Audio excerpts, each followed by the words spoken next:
On the piece of paper was written a question that sounded like an absolute truth.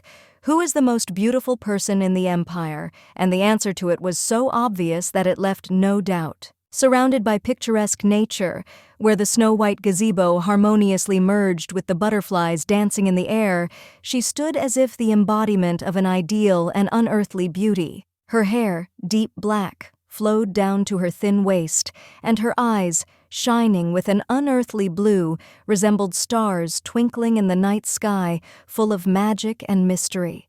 Irvin Lilius, daughter of the powerful Archduke Verma and wife of the influential Duke Carline, was consistently considered the most charming woman in the empire, whose beauty inspired poets and artists. However, behind her pretty appearance hid a steely character and a dark soul full of contradictions, which made her a complex and unpredictable person. This woman, who dedicated her life to serving the country, was known for her rudeness and irritability, and her arrogance often forced her servants to suffer humiliation and cruel words. Moreover, despite the outward signs of respect, deep down Irvin harbored a sincere hatred for her husband, hiding it behind a mask of decency. On the throne, with regal grace and silver hair, sat the young aristocrat Ferven Carline, whose natural charisma attracted the gaze, and he did not miss the opportunity to note that the maiden, despite her beauty, had an unbearably impatient disposition. Sitting at a round table with other nobles, Ferven discussed the latest news regarding his marriage to Duchess Irvin, which had already lasted for 4 difficult years. When the conversation turned to his wife, the man with a slight grin advised his interlocutors to ask Irvin herself this question, leaving her the right to reveal the secrets of their relationship. Clutching his head with barely noticeable irritation, Ferven admitted that recently his wife seemed to be deliberately avoiding him, which caused him bewilderment and hidden disappointment. The woman, hiding her face behind an elegant scarlet fan, looked like the embodiment of an ice devil. Cold, mysterious, and completely inaccessible. One of the nobles, rising from his seat with undisguised irritation, loudly declared that they should insist to the emperor on the dissolution of the marriage and arrange for Ferven to marry another girl, more submissive and suitable for the role of wife. Ferven, slowly resting his head on his fist, discreetly rejected this idea, noting that such a decision in the context of diplomacy could be seen as disrespectful and create trouble, and therefore he could only patiently wait out the remaining year of their marriage. However, the aristocrat did not calm down, persistently reminding those gathered that Ferven was already 25 years old, and the time for providing for an heir seemed to be running out irretrievably. In a cold and even tone, Ferven calmly noted that his powers for procreation were still in order, and as an example, he cited his own father, who, being 40 years old, easily conceived him. Unable to withstand the stream of reproaches and intrusive advice, the young duke restrainedly but firmly pointed to the door, making it clear that the conversation was over, and ordered the advisers to immediately leave the hall. Insulted by his decision, the grown men, accustomed to their influence, were extremely upset and clearly unhappy with such a sharp turn of events, which crossed out their expectations. Opposite them, with graceful elegance and proud bearing, stood a charming woman with long, wavy hair, whose gaze radiated a hidden determination. It seemed that her presence here was connected with an attempt to once again obtain financial assistance. The gray-haired old man, carefully taking the elegant cup of tea in his hands, hesitantly raised his eyes to the Duchess and quietly asked for what purpose she had decided to gather them in this hall at such an unusual time. Her cold eyes, sparkling like precious stones in expensive earrings, looked around at those present with a stern gaze, instantly silencing any attempts to object. Hiding her scarlet lips behind an elegant fan, the woman loudly and confidently announced that from now on she had decided to completely cancel all previous financial investments intended for the Verma Duchy. The men, stunned by such an unexpected statement, froze in place, their faces distorted with a mixture of surprise and bewilderment, and their gazes were riveted on the woman, who seemed to have suddenly changed. Her graceful hand, trembling slightly, pressed itself to her chest, and her lips parted as if preparing to utter words that would no doubt echo throughout the empire. Gathering her courage and slightly lowering her gaze, the girl closed her eyes, clearly overwhelmed by the weight of her thoughts, and, holding back the trembling in her voice, asked to convey that from now on she would abandon the previous practice of forbidding the extortion of money from the peasants. As the nobles exchanged glances and left the hall, each of them was deep in thought and loudly discussing among themselves the changes in the woman's behavior, wondering what could have made her change so suddenly. When no one around her was looking at her anymore, Irvin's face changed from sweet and soft to cold and ruthless, and her lips curved into a cruel and mocking smile. Tired of what was happening, the girl leaned heavily back in her chair, feeling how exhaustion was gradually taking over her body, as if every minute of this meeting was taking away her vitality. Lightly rubbing her shoulder with her hand, she quietly muttered under her breath that she needed to quickly deal with all the sins and consequences left behind by the real Irvin, the one who lived in this body before she appeared. The book this story was taken from was called Ferven and Stella, and was an intriguing story full of unexpected twists and turns, where intrigue and mystery were intertwined with drama, keeping readers in suspense until the very end. The girl's hands were tightly clutching the book, as if trying to hold on to the last of her strength, and behind her stood a basket with things that testified to the recent changes in her life. The beauty, with hair as black as night and eyes as deep as the abyss, abruptly slammed the book shut, and unable to hide her fatigue, said that, despite everything that was happening, they could count on her help, despite her inner doubts. She had only recently become a part-time singer, and the sleepless nights, grueling rehearsals, and non-stop work had begun to take their toll on her physical and emotional state, turning her every move into a feat. The woman's hand trembled, and the book itself seemed to lose its last strength, as if having fulfilled its duty, it slipped from her fingers, slowly sliding down, and fell to the floor with a quiet, ringing sound. Taking a step back, the maiden, unable to contain her fatigue any longer, collapsed on the floor, closing her eyes, and at that moment her body, giving up any further struggle, sank into sleep, which seemed to be the only salvation. When she opened her eyes again, she was met with a sight she would hardly have expected.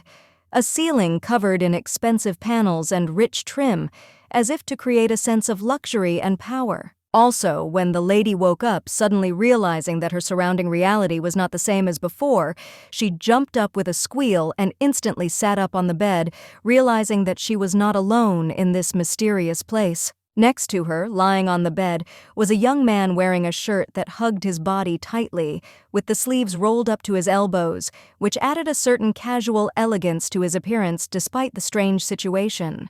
He had lovely, curly platinum hair that fell softly over his shoulders like a silk thread, and his skin was snow-white and flawless, almost transparent, like that of a statue carved from precious marble. He was as beautiful as it was possible to be, even in his peaceful sleep. His features were as perfect as an ancient Greek sculpture, every line and curve a work of art. The beauty, looking at him, shyly covered her face with her hand, feeling how the blush gradually flooded her cheeks until she could not take her eyes off his amazing, almost unearthly appearance, feeling how her heart began to beat faster from excitement and awkwardness. When he moved, seemingly by accident, in his sleep, her heart skipped a beat and the maiden involuntarily shuddered, as if this barely noticeable gesture had disturbed her soul, making it feel that it had become a part of this world. Covering herself completely with the blanket, she tried to comprehend how she ended up in this luxurious mansion next to a stranger. Her thoughts were confused, and she could not understand what had happened. Suddenly, as if with lightning speed, the stranger's hand abruptly pulled the blanket off her, leaving her body naked in the cold air. The hand smoothly reached for her black silky hair, involuntarily touching it, as if checking if she was dreaming. The guy, noticing her anxiety and bewilderment, gently but persistently asked the lady to wake up, gently stroking the lady's head as if trying to bring her back to this world to help her find support, warming her with his touch. The man, observing her confusion, slowly, tenderly touched her lips with his, kissing the lady softly and carefully, hugging her face as if wanting to make sure that she was here, that she was close, and that it was not just a figment of her imagination. When she opened her eyes, she was met with the surprised gaze of the man, who seemed to be equally stunned that his actions had caused this beautiful woman to regain consciousness despite everything that was happening. The man sitting next to the bed was a healer, and he loudly and confidently informed the maid standing nearby that everything was fine with the mistress, and now there was no need to worry since her health was restored. The servants, hearing the words of the healer, immediately bowed deeply before the mistress, who was sitting on the bed, with obvious respect and reverence, as usually happens in such cases, demonstrating their devotion. The girl froze awkwardly, not immediately realizing that the servant was addressing her directly, because everything that was happening seemed so unusual and unexpected that she simply did not have time to understand what was happening. However, when she turned her head and saw her reflection in the mirror standing nearby, she froze, because in front of her was a woman with curly hair, which at the moment of sight seemed strangely familiar. Her feet, stepping hesitantly onto the soft carpet, felt its velvety texture, and the girl felt a cold shiver run through her body, causing her heart to beat a little faster with anxiety. The girl, not believing her eyes, reached out her hand to the mirror surface, as if hoping that it was just an optical illusion, but the mirror did not lie, and her reflection was completely different. There was a reflection of a completely unfamiliar woman with bright blue eyes, and only after looking at her face she realized that in front of her was an image of the main villain of the novel, Irvin, whose name was associated with the darkest events in history. In the novel, Irvin screamed until the very end, demanding justice, claiming that all the accusations against her were unfair, and tried at every step to prove her innocence, despite the fact that no one believed her. She was the only one in whose veins the blood of the ancient noble family of Verma flowed, and this was known to everyone, because there were always numerous guards around her, carefully guarding every step of the beauty. As a result, she married one of the most handsome dukes of her time, and their marriage became a true symbol of prosperity and the union of two powerful houses, serving to strengthen the power and welfare of the state. However, despite the fact that 4 years had already passed since their wedding, no heir had appeared, and rumors began to circulate in society that the lady was unable to bear a child, which led to secret conversations and doubts among those closest to her and the courtiers. And one day, at the most unexpected moment, the glass broke, and with it that ideal picture of their happiness collapsed. The marriage of two young people was dissolved, like a fragile illusion that could not stand the test of time and betrayal. Someone had poured poison into the Duke's drink, and in the blink of an eye everyone began to blame his cruel wife, believing that she, suffering from humiliation and rumors, could take this step in order to get rid of her husband, who had become a burden to her in the eyes of society. As a result, the girl was brought to trial, and a death sentence was handed down, which seemed inevitable, despite all her attempts to justify herself and prove her innocence. Irvin screamed to the very end with tears in her eyes that she was not guilty, that no one should believe these accusations, but her words found no response in the hearts of the judges and those who were present at the trial. Everyone looked at her with soulless, cold eyes, from top to bottom. Even the one who once loved her with all his heart has now become her greatest enemy, his gaze full of hatred, as if all the love they shared was forgotten and erased like an illusion.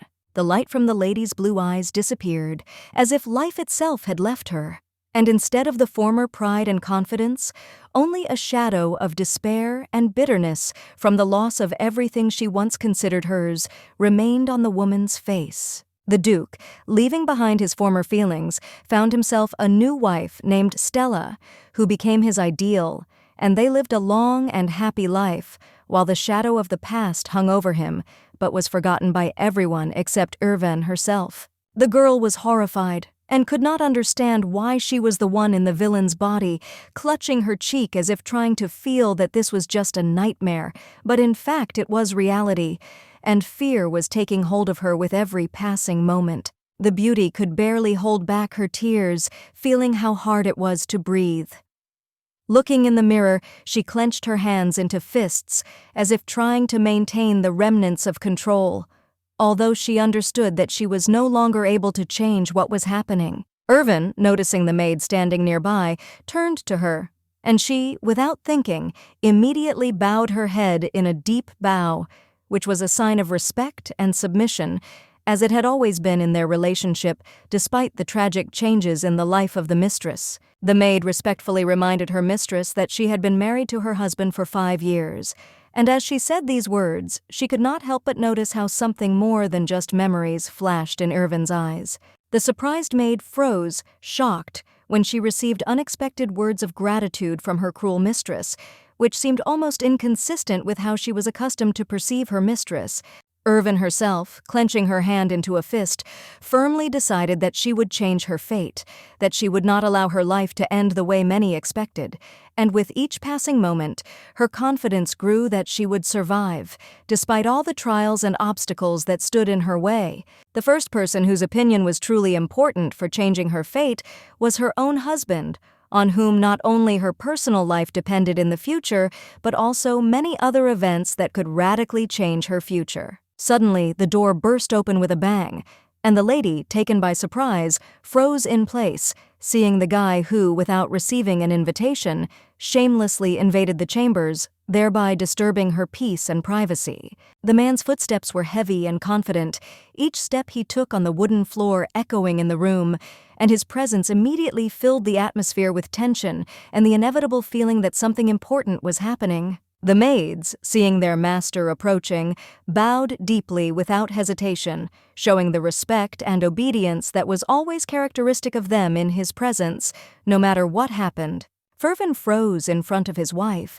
Their eyes met, and for a moment time seemed to stand still, because in those eyes was reflected all the pain and tension that had accumulated over the years of their marriage, as well as unresolved issues.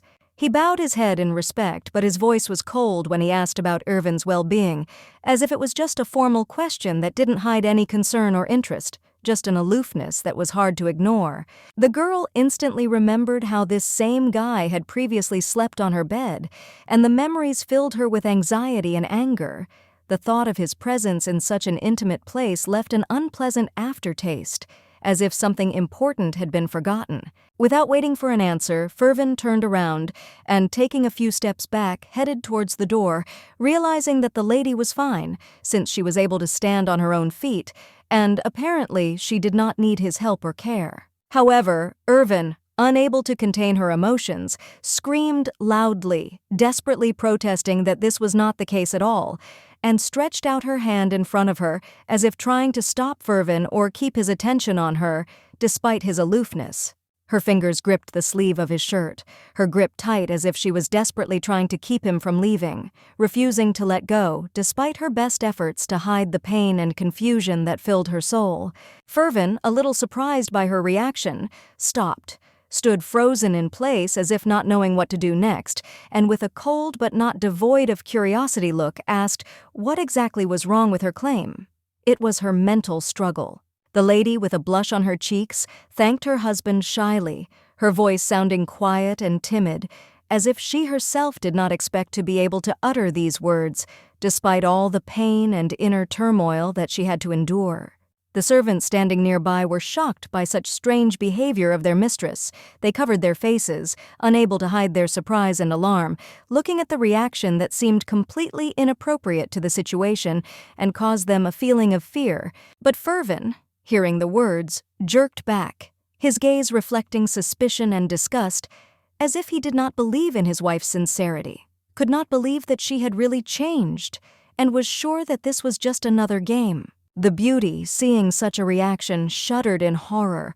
Her heart sank, as if her husband's cold gaze had struck her most vulnerable points, making her feel that everything she had tried to create was doomed to failure. The man walked slowly down the long corridor, and behind him remained the mustard, its bright shade seeming out of place against the gloomy backdrop, creating a strange, almost mystical feeling. The Duke, absorbed in his thoughts and reflections, resolutely stepped into the library, where the shelves lined with books created an atmosphere of deep knowledge and ancient wisdom, which emphasized the grandeur of this place. With one confident movement of his hand, he abruptly and decisively slammed the door, as if to emphasize the completeness of his action, and instantly silence reigned around him, broken only by the light rustling of pages. He could no longer contain the blush that flared brightly on his cheeks, and in an attempt to hide his embarrassed reaction, he quickly covered his face with his hand, hoping that no one would notice his embarrassment,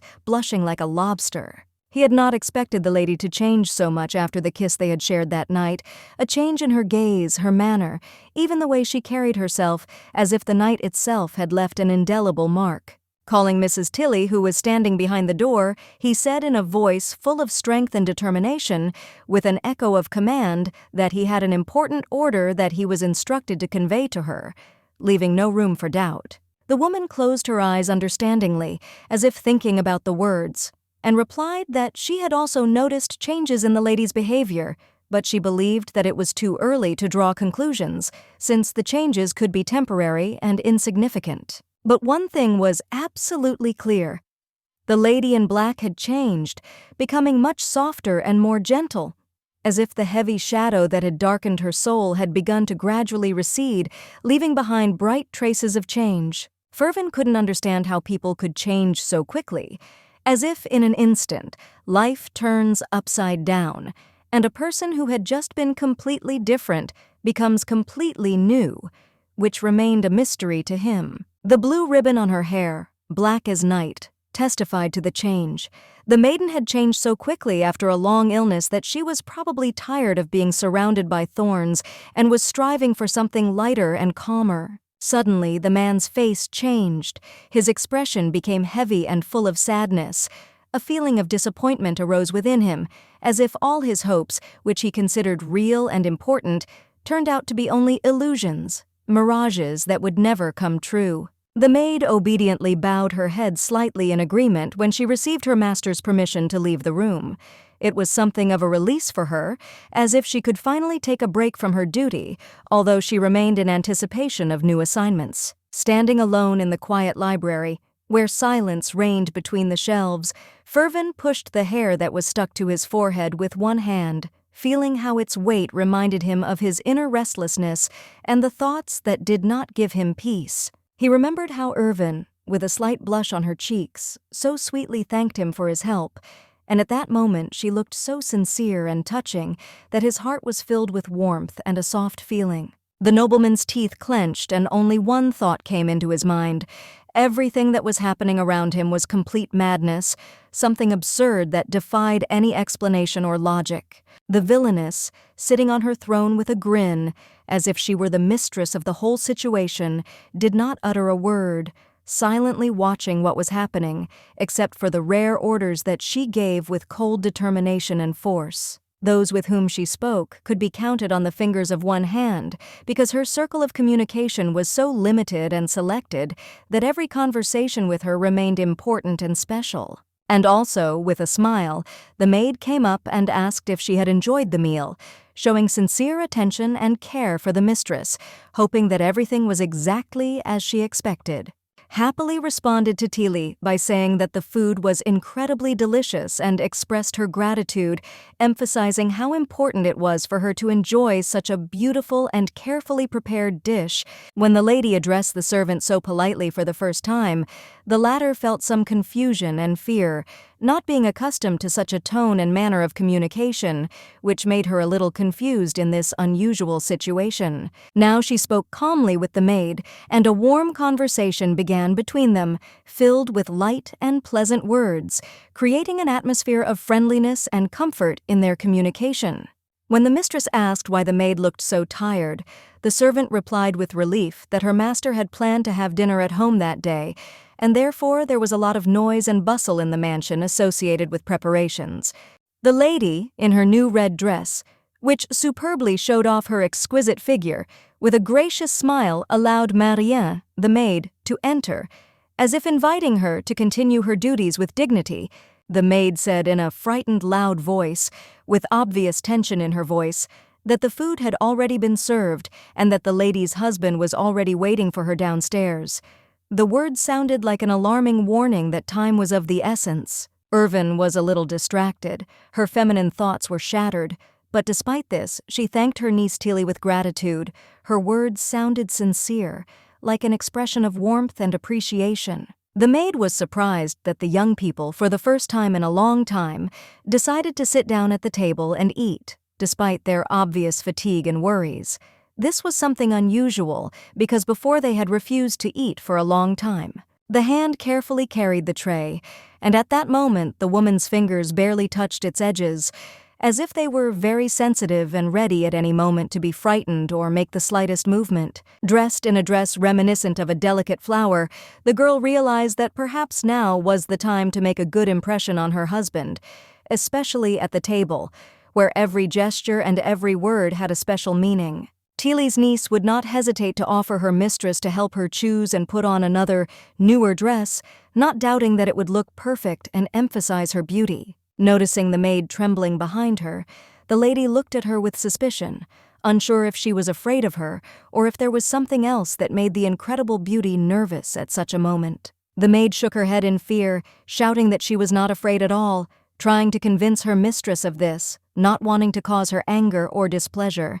Without thinking twice, Tilly's niece, realizing the seriousness of the situation, instantly fell to her knees, asking for forgiveness, deeply repenting that she could have unintentionally upset her mistress. The young lady, sensing the tension in the air, asked the hostess to tell her directly what exactly she was not happy with, rather than express it through hints, confident that only a frank conversation could resolve the problem. Covering her face with her hand, Irvin, sensing the tension in the air, decided to smoothly steer the conversation in another direction by suggesting that they should start with the makeup, which was truly carefully prepared and planned to look flawless. The maid's hand, which was carefully holding the brush, was visibly shaking, and it was clear that she was trying to concentrate, but nervousness and excitement could not go away, causing her gestures to become even more uncertain. Irvin, with a soft and reassuring smile, tried to console Marianne, assuring her that she had absolutely no reason to worry about this, because everything that happened was completely insignificant and easily resolved. With a slight blush on her face, the maid was truly amazed, and at the same time glad that her mistress, despite all possible worries, showed such a calm and restrained reaction that it became noticeable to everyone around. Everyone began to notice how much the beauty, who had been married for 4 years, had changed. She seemed to have transformed so naturally and imperceptibly that her changes were almost unrecognizable, but clearly noticeable to everyone. When the girl, with slight excitement, opened her eyes to look at her new makeup, she shuddered in surprise. Red lips, scarlet cheeks, and an overly bright, sometimes vulgar image became a real shock for her. Grabbing her face with her hands, the girl in horror turned to Marianne and asked what she had done to her face, which made the maid almost tremble with fear, not expecting such a turn of events and fearing the consequences of her actions. Realizing that this was another test from her cruel mistress, the girl quickly realized that her mistakes were not forgiven, and, feeling panic, began to apologize, trying to justify her actions, but realizing that perhaps it would not help. In front of the mirror stood a bowl of water and a rag, ready to help when small imperfections needed to be corrected. All this created a feeling of order and calm, despite the growing excitement. Irvin wiped her makeup away in frustration, feeling her feelings and thoughts getting all mixed up at the moment. She couldn't help but notice that her appearance wasn't what she expected, and it was irritating her more and more. Turning her head towards the tray of flowers held by the maid, Irvin noticed how the delicate petals caught her attention. It was a moment when she allowed herself to be slightly distracted and appreciate how these flowers could complement her outfit. Reaching her hands towards the flower petals, the lady, touching their soft texture in surprise, thought that they would be a wonderful addition to decorate the outfit, giving the whole image a sophisticated finish and elegance. However, on this day, Irvin decided to decorate her hair not with bright roses, as usual, but with delicate and innocent lilies of the valley, which was an unexpected and very symbolic decision, emphasizing her new, more sophisticated image. Tilly's shocked niece couldn't take her eyes off her mistress, who suddenly changed her character, becoming more reserved and calm, which caused her anxiety and a feeling of uneasiness. Ferven sat at the table, his gaze empty and meaningless. He seemed not to notice anything around him, and only mechanically followed the surface of the table, absorbed in his thoughts, which clearly led him far from reality. His hand gripped the paper tightly, as if trying to contain the storm of emotions it had evoked. Every word written on that sheet seemed too important, and he couldn't afford to lose a single detail. The boy loudly called his palace servant, whose name was Alfred, hoping that he would quickly come and carry out his instructions without wasting time to help solve the problem that had arisen. After which he persistently asked the servants why the food had not yet been brought, despite the fact that it was already late and his patience was running out, and the wait was dragging on longer and longer. Alfred, lowering his head, reminded them that they were awaiting the arrival of the Duke's lady wife, and perhaps this was delaying the serving of food since every gesture and decision was now under close scrutiny. Ferven cried out loudly in displeasure and could not believe that the lady would deign to come down and eat with him at all, for her behavior of late had been so distant that it seemed she had long ceased to be interested in his company.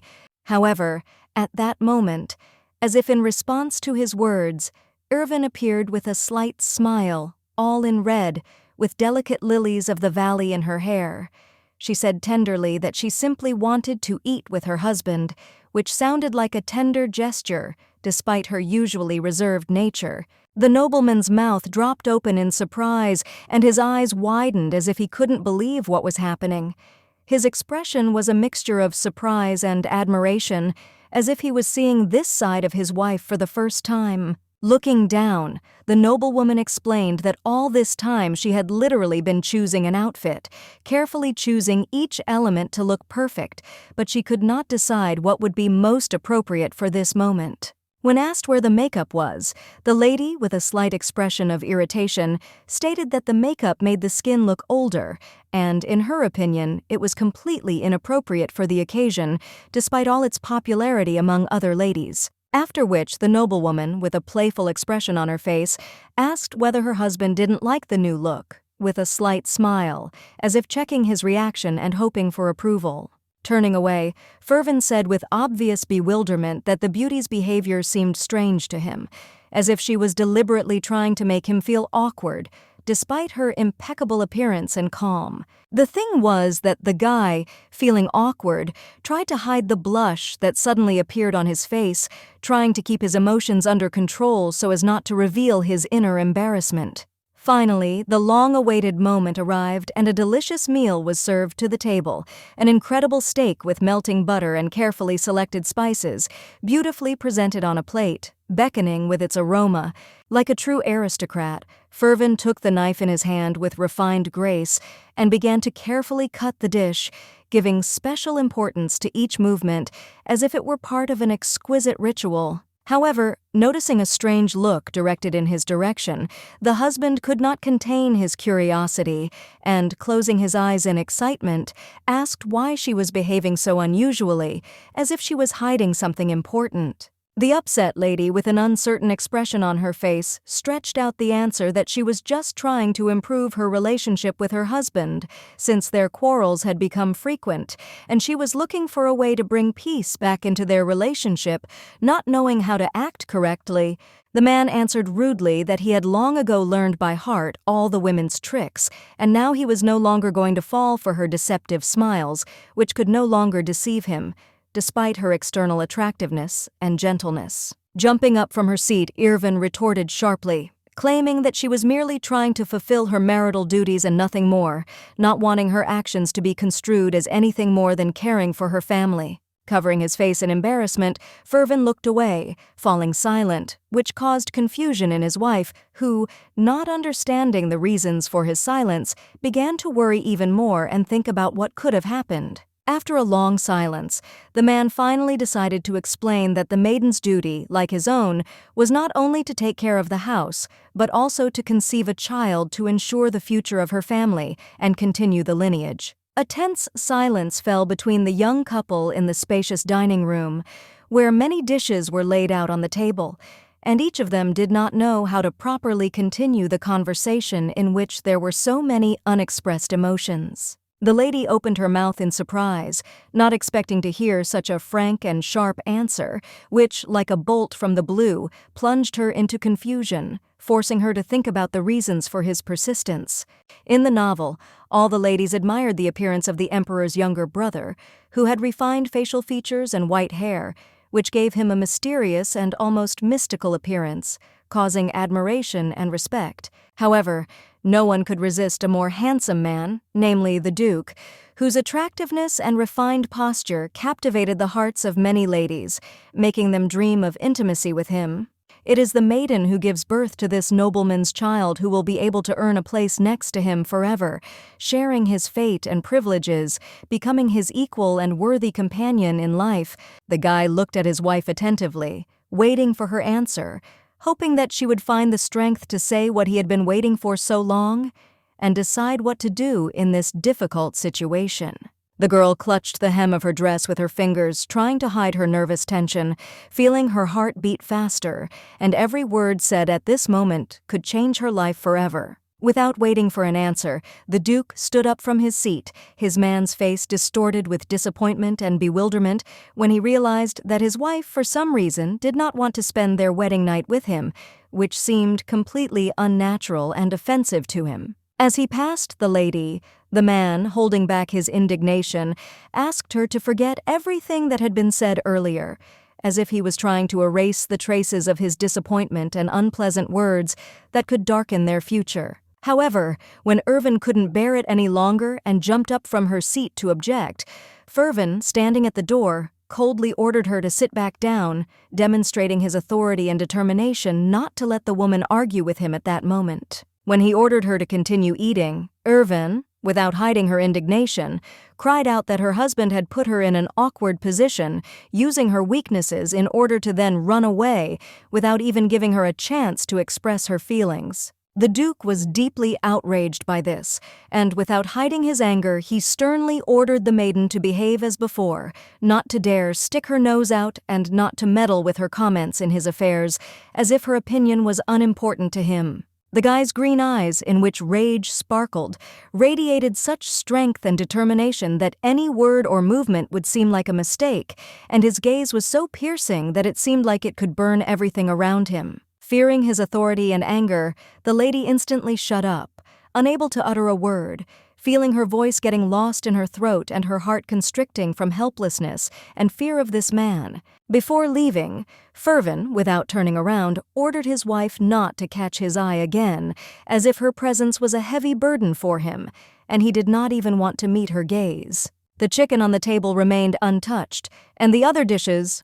although exquisitely prepared, did not find their taste that evening, remaining forgotten and cold, like the entire atmosphere around. Irvin, left alone in the large room, sat at the table, surrounded by emptiness, and finding no comfort in her surroundings, struggled to cope with her loneliness, slowly eating her food, as if every bite was a painful reminder of what she had experienced. As the lady ate her fried chicken leg, she couldn't understand what the former Irvin had done that made the Duke hate her so much, as if their entire journey together had had no meaning, and her efforts had left no trace. Suddenly, another person appeared behind her, which startled the lady, causing her heart to skip a few beats.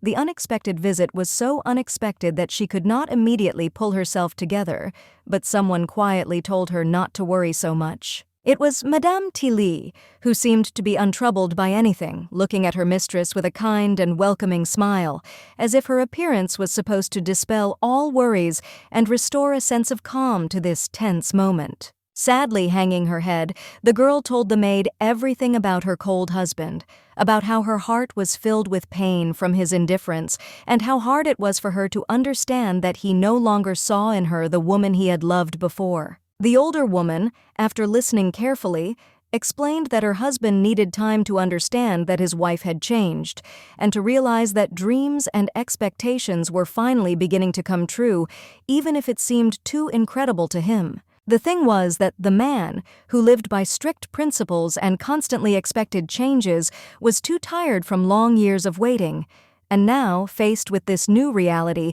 it was difficult for him to believe that dreams had finally become reality. In a cozy gazebo located in the very heart of the garden, two ladies comfortably settled down, enjoying the silence and beauty of the surrounding nature. One of the ladies, truly charming, gracefully lifted a cup of tea, carefully taking it from the tray, and elegantly took the first sip, enjoying the aroma of the drink and the atmosphere of peace. Irvin, absorbed in the moment, continued to enjoy her tea in the fresh air, peacefully chatting in the company of the lady and enjoying her company, which brought true pleasure and joy. With a warm smile on her face, the noblewoman expressed her gratitude to the maid for her care during the difficult moments of her cold, noting how important it was for her to receive attention and help, which she always received without feeling lonely. Tilly stood frozen in shock, her eyes incredibly wide in surprise, but she quickly pulled herself together, and a small smile appeared on her lips as she took hold of her teacup again. The maid, sensing the change in mood, smiled reservedly, and her hands confidently held the cup of tea, as if nothing had happened, and she continued to carefully serve her mistress, not paying attention to her emotions. The ladies were discussing the upcoming event, a reception at the Emperor's younger brother's, which was to take place at his residence. It was there that a great festival was planned, which promised to be grand and significant for the entire court. The tea she held in her hands was incredibly aromatic, its scent filling the room and evoking feelings of comfort and calm, like a soft, warm wind caressing the skin on a cold winter evening.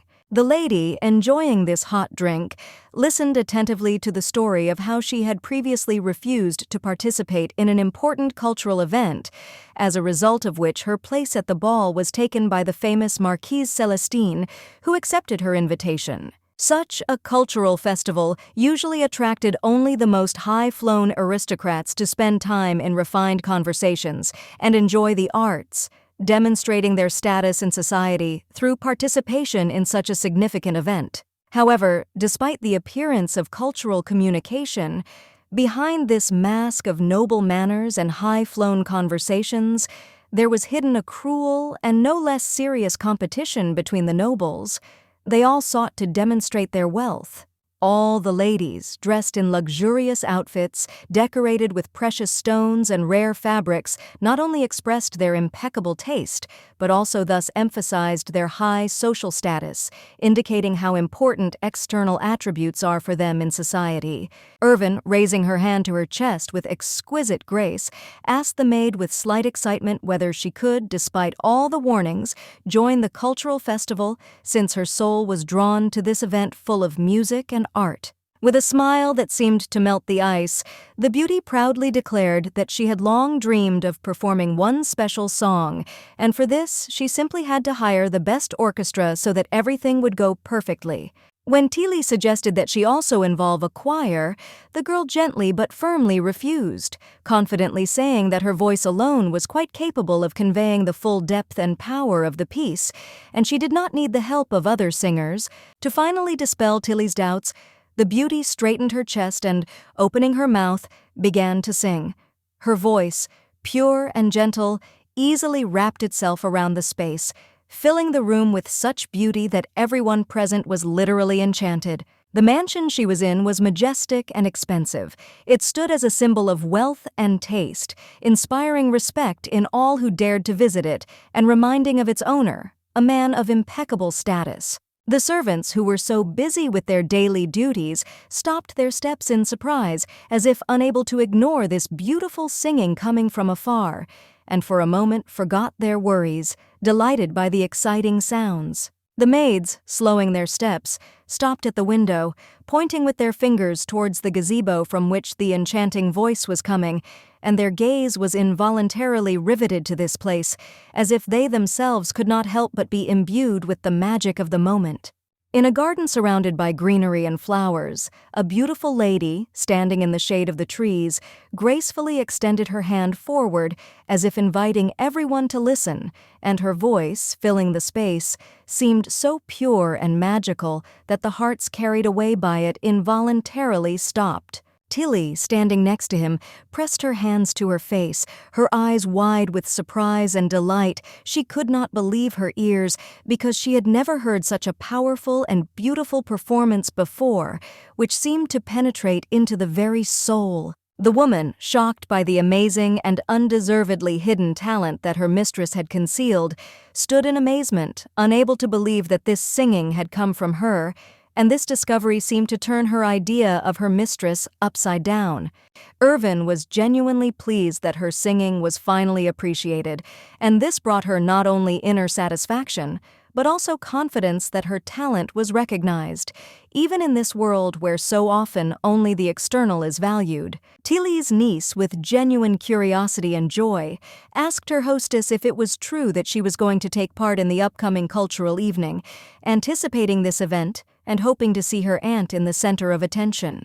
The girl, slightly embarrassed, answered the maid that, in fact, she had not changed her character as much as it might seem at first glance, despite all the changes that had occurred in her life and on her path to self-development. The beauty sat on the stairs, lost in thoughts about her husband, his attitude towards her, and his opinion of her actions, and her gaze kept stopping at the door, as if expecting some sign or arrival. She looked at the door, wondering when her lover would finally come, and in her soul an unquenchable expectation was growing, which filled her, making her heart beat faster in anticipation of his return. The beauty, opening her eyes, felt how with a light sigh she involuntarily dozed off, and only after some time she woke up, feeling how the gentle sleep left a pleasant ambiguity in her mind, but her consciousness again returned to reality. Sitting up in bed, covering herself with a soft blanket, she tried to collect her thoughts when she noticed that the maid was standing next to her. As if expecting something, her gaze was full of concern, and there was something alarming in this silence. Tili, with a slight nod, greeted her mistress, then, with genuine concern, expressed her concern for her mistress's health, making sure that she was okay, but her eyes betrayed her concern, for she was well aware that Irvin was still feeling weak. With sadness in her eyes, the girl quietly asked, turning her gaze to her mistress, did her husband really hate Irvin? Because she had heard so much about it, but she herself could not find an explanation for these strange and sometimes painful feelings that he showed. With doubt and a slight feeling of pain, she continued to speak, as if she were looking for confirmation of her experiences, because the thought that her lover could feel such deep hatred for Irvin did not give her peace and sometimes tormented her soul. A smile appeared on the maid's face as she suddenly realized that despite all the differences and difficulties, she was an important part of this world. After all, how could a husband carry his wife to bed if he did not love her sincerely and deeply? Irvin was truly shocked by this answer. She did not expect at all that it would be Ferven, who always seemed so strict and cold to her, who would be the one to take her in his arms and carry her to bed with such care and tenderness. The guy could not remain indifferent to his lady, because his heart was full of care for her. He carefully picked her up in his arms, and, not wanting to cause her the slightest discomfort, carried her to the bedroom, confident that this was his duty and his desire. Pressing the torn blanket to her body, the girl could not understand why the man who treated her so caringly and tenderly behind closed doors sometimes said such rude and cold words to her face, unlike his actions. Night, like a dark blanket, quietly descended upon the earth, and outside the window, in the mysterious light of dim street lamps, the doors looked like those in an old fairy tale, ready to welcome guests on their festive threshold. Stacks of books lay on the old wooden table, their pages carelessly turned over, and the smell of ancient tomes filled the air, as if inviting one to immerse oneself in a world of forgotten stories and deep thoughts. Two men sat at this table, both of them seemed absorbed in their thoughts, but there was a weariness in their eyes, as if they could not find a way to harmony in this protracted evening. One of the men's fingers tapped irritably on the tabletop, creating a monotonous sound that echoed throughout the room, and his gaze was directed somewhere into the distance where, apparently, the reason for this boredom and impatience was hidden. The Duke sat at his desk, writing intently, his pen gliding across the paper, leaving behind subtle traces, as if each stroke were part of a long and important process in which he was completely immersed. Opposite him, surrounded by the soft light of candles, sat the Emperor himself, the handsome Caesar Pledon, who looked at his friend with a benevolent smile and, with genuine interest, asked about his wife and her strange behavior, as if trying to solve a riddle. The Duke's face showed no emotion. His gaze remained motionless, and the silence only increased the tension in the air, for his reactions were a mystery to all who tried to read his inner world. Ferven, wary of jumping to conclusions, could not help but notice how often the maids, in whispers and with curiosity, discussed his wife behind his back, as if every remark they made was part of some hidden performance in which he did not know his role. The Emperor, noticing Ferven's silence, again turned to his friend and asked him if he had noticed how much Irvin had changed since her illness. He said that her behavior had become truly strange and uncharacteristic. Caesar, with a slight smile that barely concealed his curiosity, turned again to Ferven, jokingly asking if it was not worthwhile to now call his beautiful wife "sweet lady" and not "evil bitch," as he had done before, when her character left much to be desired. A gold ring glittered on Ferven's finger, symbolizing his vow of fidelity and devotion in marriage. This small but meaningful accessory was a reminder of the important commitment he had made despite everything that was happening in their lives. Ferven was lost in thought about how his wife, Irvin, had really changed. He noticed that her demeanor had become more closed, her gaze more distant, and her words less likely to sound with that old fire. Irvin began to smile more often, and her behavior changed noticeably. She became calm and peaceful, as if regaining the inner harmony that she had previously lacked. The man was deeply moved when he saw his wife sitting on the steps, peacefully falling asleep while waiting for his return. The moment was touching, for she was not her usual alert or fidgety self, but simply sat absorbed in the silence. When the girl fell asleep, her behavior became even more charming. She involuntarily pursed her lips, giving her appearance a special charm, as if continuing some unconscious game with the world. Ferven clutched his head, unable to shake the feeling that he was faced with a new kind of sophisticated mockery that only this charming but ruthless beauty could come up with. Caesar couldn't help but laugh as he watched his usually unflappable and confident friend suddenly become so embarrassed that he didn't know where to hide his eyes or how to hide his confusion. Ferven first met his future wife on a bright sunny day, when the palace walls were surrounded by many guards, and the atmosphere seemed filled with solemnity and tension. At that moment, the Duke, dressed in his slightly funny and uncomfortable uniform, could not take his eyes off the girl who, as it seemed to him,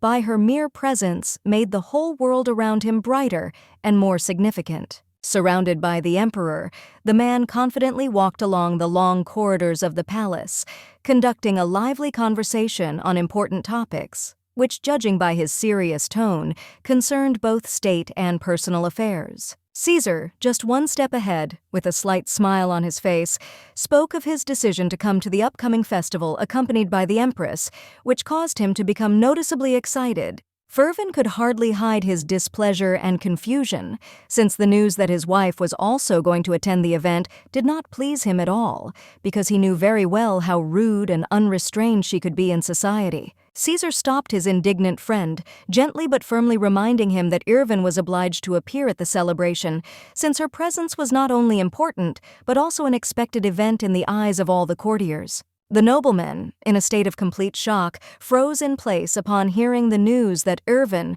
whose behavior had often caused bewilderment, was going to perform with the orchestra, which seemed completely unexpected to everyone present. The graceful, handsome man bowed his head in a show of respect before the ruler, who noted with a slight smile that it seemed that even random strangers knew more about the intentions of the nobleman's wife than he did. However, from Irvin, known for her cruel nature, whose face was hidden behind an exquisite fan, one could expect the most unexpected actions, because she always knew how to amaze those around her with her unpredictability. The Emperor, in an attempt to support his friend, put his arm around his shoulder in a friendly manner, demonstrating his sincere willingness to share and ease the Duke's concerns in such an ambiguous situation. Caesar, trying to encourage his friend, advised the Duke to perceive such changes in his wife's character as an opportunity for her growth and transformation, and to hope that over time everything would get better. After a short pause, Caesar, with a slight smile, remarked that it would be wonderful if their union produced offspring, since a child possessing the blood of two great families would become a symbol of their unification. The Duke, his head down, his gaze empty and clouded, was lost in the memories of the words of his advisers, who reminded him that his marriage was merely a political agreement, not implying deep feelings. However, Looking at the gold ring sparkling on his finger, he felt a strange, contradictory feeling. The symbol of their union seemed to him at the same time a heavy burden and an unclear hope. The loud voices of the two guards echoed down the hallway as they proudly announced to their mistress that all preparations for the important event had been completed on time and in compliance with all requirements. Irvin, fixing her stern gaze on the guards, suddenly softly remarked that they had done a really good job, and her words sounded like a sincere compliment, which was not at all usual for her. With a slight smile on her face, the lady praised the men, noting their hard work and dedication to the cause, which immediately caused genuine confusion and pleasant surprise among the guards. The guards, flushed and with confused smiles, stood motionless, as if rooted to the spot, stunned by the unexpected praise, which they did not expect to hear from the lips of their mistress. As they left the closed doors with joyful excitement, they discussed Irvin heatedly, marveling at how much their lady had changed, turning from cold and stern to good-natured and attentive to those around her. A happy smile flashed through the massive doors, belonging to someone who seemed to be completely immersed in her thoughts and in anticipation of the upcoming event, which promised to be grandiose. An elegant hand glided easily across the paper, writing lines of writing in which each letter seemed filled with a certain mystery and emotional trepidation. Having stopped writing, the beauty thought for a moment, realizing that there were only 3 days left until the important event, and came to the conclusion that preparation for such a significant event required even more attention and concentration. Thoughts of waiting for the emperor and empress at the celebration took over her mind, increasing her desire for everything to go perfectly, as their presence added grandeur and significance to the event. Irvin decided that it was time to demonstrate to those around her the changes that had taken place in her character. Replacing her former formidable severity with a refined sweetness and benevolence that she now tried to embody. A graceful hand rose with a slight movement and knocked on the carved wooden door, signaling that the lady was waiting to be met and was ready for further instructions or news. The maid, bowing her head with respect and reverence, informed her mistress that the new dress, ordered especially for her, sewn according to all her requirements, had finally arrived in the chambers. Tilly, the maid, offered to try on the magnificent dress without delay to make sure it fit perfectly, and the lady happily agreed, seeing it as a step towards her impeccable preparation. The dress turned out to be a real work of art, exquisitely sewn from soft, iridescent fabric of a delicate blue hue, decorated with precious stones that seemed to shine like heavenly stars. Irvin felt a little embarrassed, and even a little awkward that she couldn't put on such an exquisite dress without the help of the maids, despite her independence and confidence. Once behind the screen, she peered out cautiously from time to time to see how the outfit transformed her image, and she could hardly contain her curiosity about how the dress would highlight her graceful figure. Suddenly the lady stopped, as if enchanted by her reflection, carefully examining how perfectly the dress emphasized her silhouette and grace, which caused her an involuntary feeling of pride. Unable to hide her delight, the lady began to slowly turn in front of the mirror, taking graceful poses, as if admiring not only the beautiful dress, but also the thinness of her waist, which looked flawless. A sudden noise outside the door caught her attention, but, caught up in her reflection, she only briefly thought that it could be Tilly, going about her daily duties. The door opened slightly, and a man stepped inside, but the lady, completely absorbed in her image in the mirror, did not notice that there was already someone else in the room. Irvin decided that it was probably the maid who had come in to help with the finishing touches, but behind her stood the towering figure of a man whose presence had so far gone unnoticed. A feeling of awkwardness came over Irvin as her gaze in the mirror suddenly stopped on the reflection of the Duke, who stood nearby watching her with an imperturbable and almost impassive expression on his face. Confused, she turned around abruptly. Her breathing caught for a moment, and surprise flashed in her eyes, mixed with a slight hint of shame for being caught in such an informal setting. Her husband, Ferven, stood before her, reserved and silent, but still his appearance made Irvin feel vulnerable, because he seemed to have time to see her admiration for himself. Ferven, looking down to avoid awkwardness, quietly and almost apologetically asked his wife to give him some time for an important conversation that seemed to be difficult for him. The Duke held a snow-white sheet in his hand, and despite its lightness, he seemed imperious and imposing, towering over his wife like a figure full of determination and calm strength. Suddenly, realizing that she was standing before her husband in a light nightgown that barely concealed her figure, Lady Irvin felt acute embarrassment.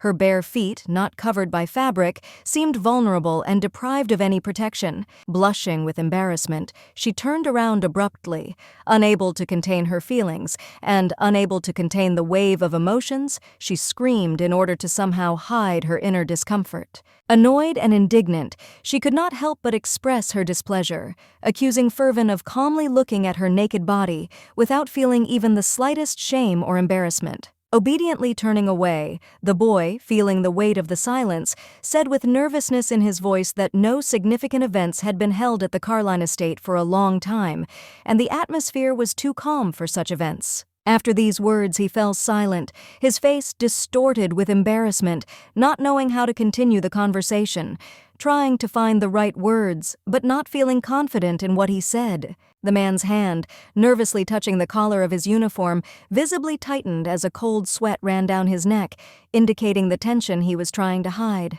The girl, feeling awkward, became embarrassed when her gaze accidentally caught the moment when the guy began to undress, which was completely out of her expectations and left her confused. The husband, leaning over his wife with obvious concern in his voice, asked why she had behaved so strangely before and what had caused her behavior to change, moving to some completely different, better side. Irvin, waving her arms in front of her, barely holding back her emotions, loudly declared that her husband's words were complete nonsense and had no logic behind them, and that indignation was clearly evident in every word she uttered. However, upon hearing such words, the Duke did not calm down, but on the contrary, his face was distorted with anger.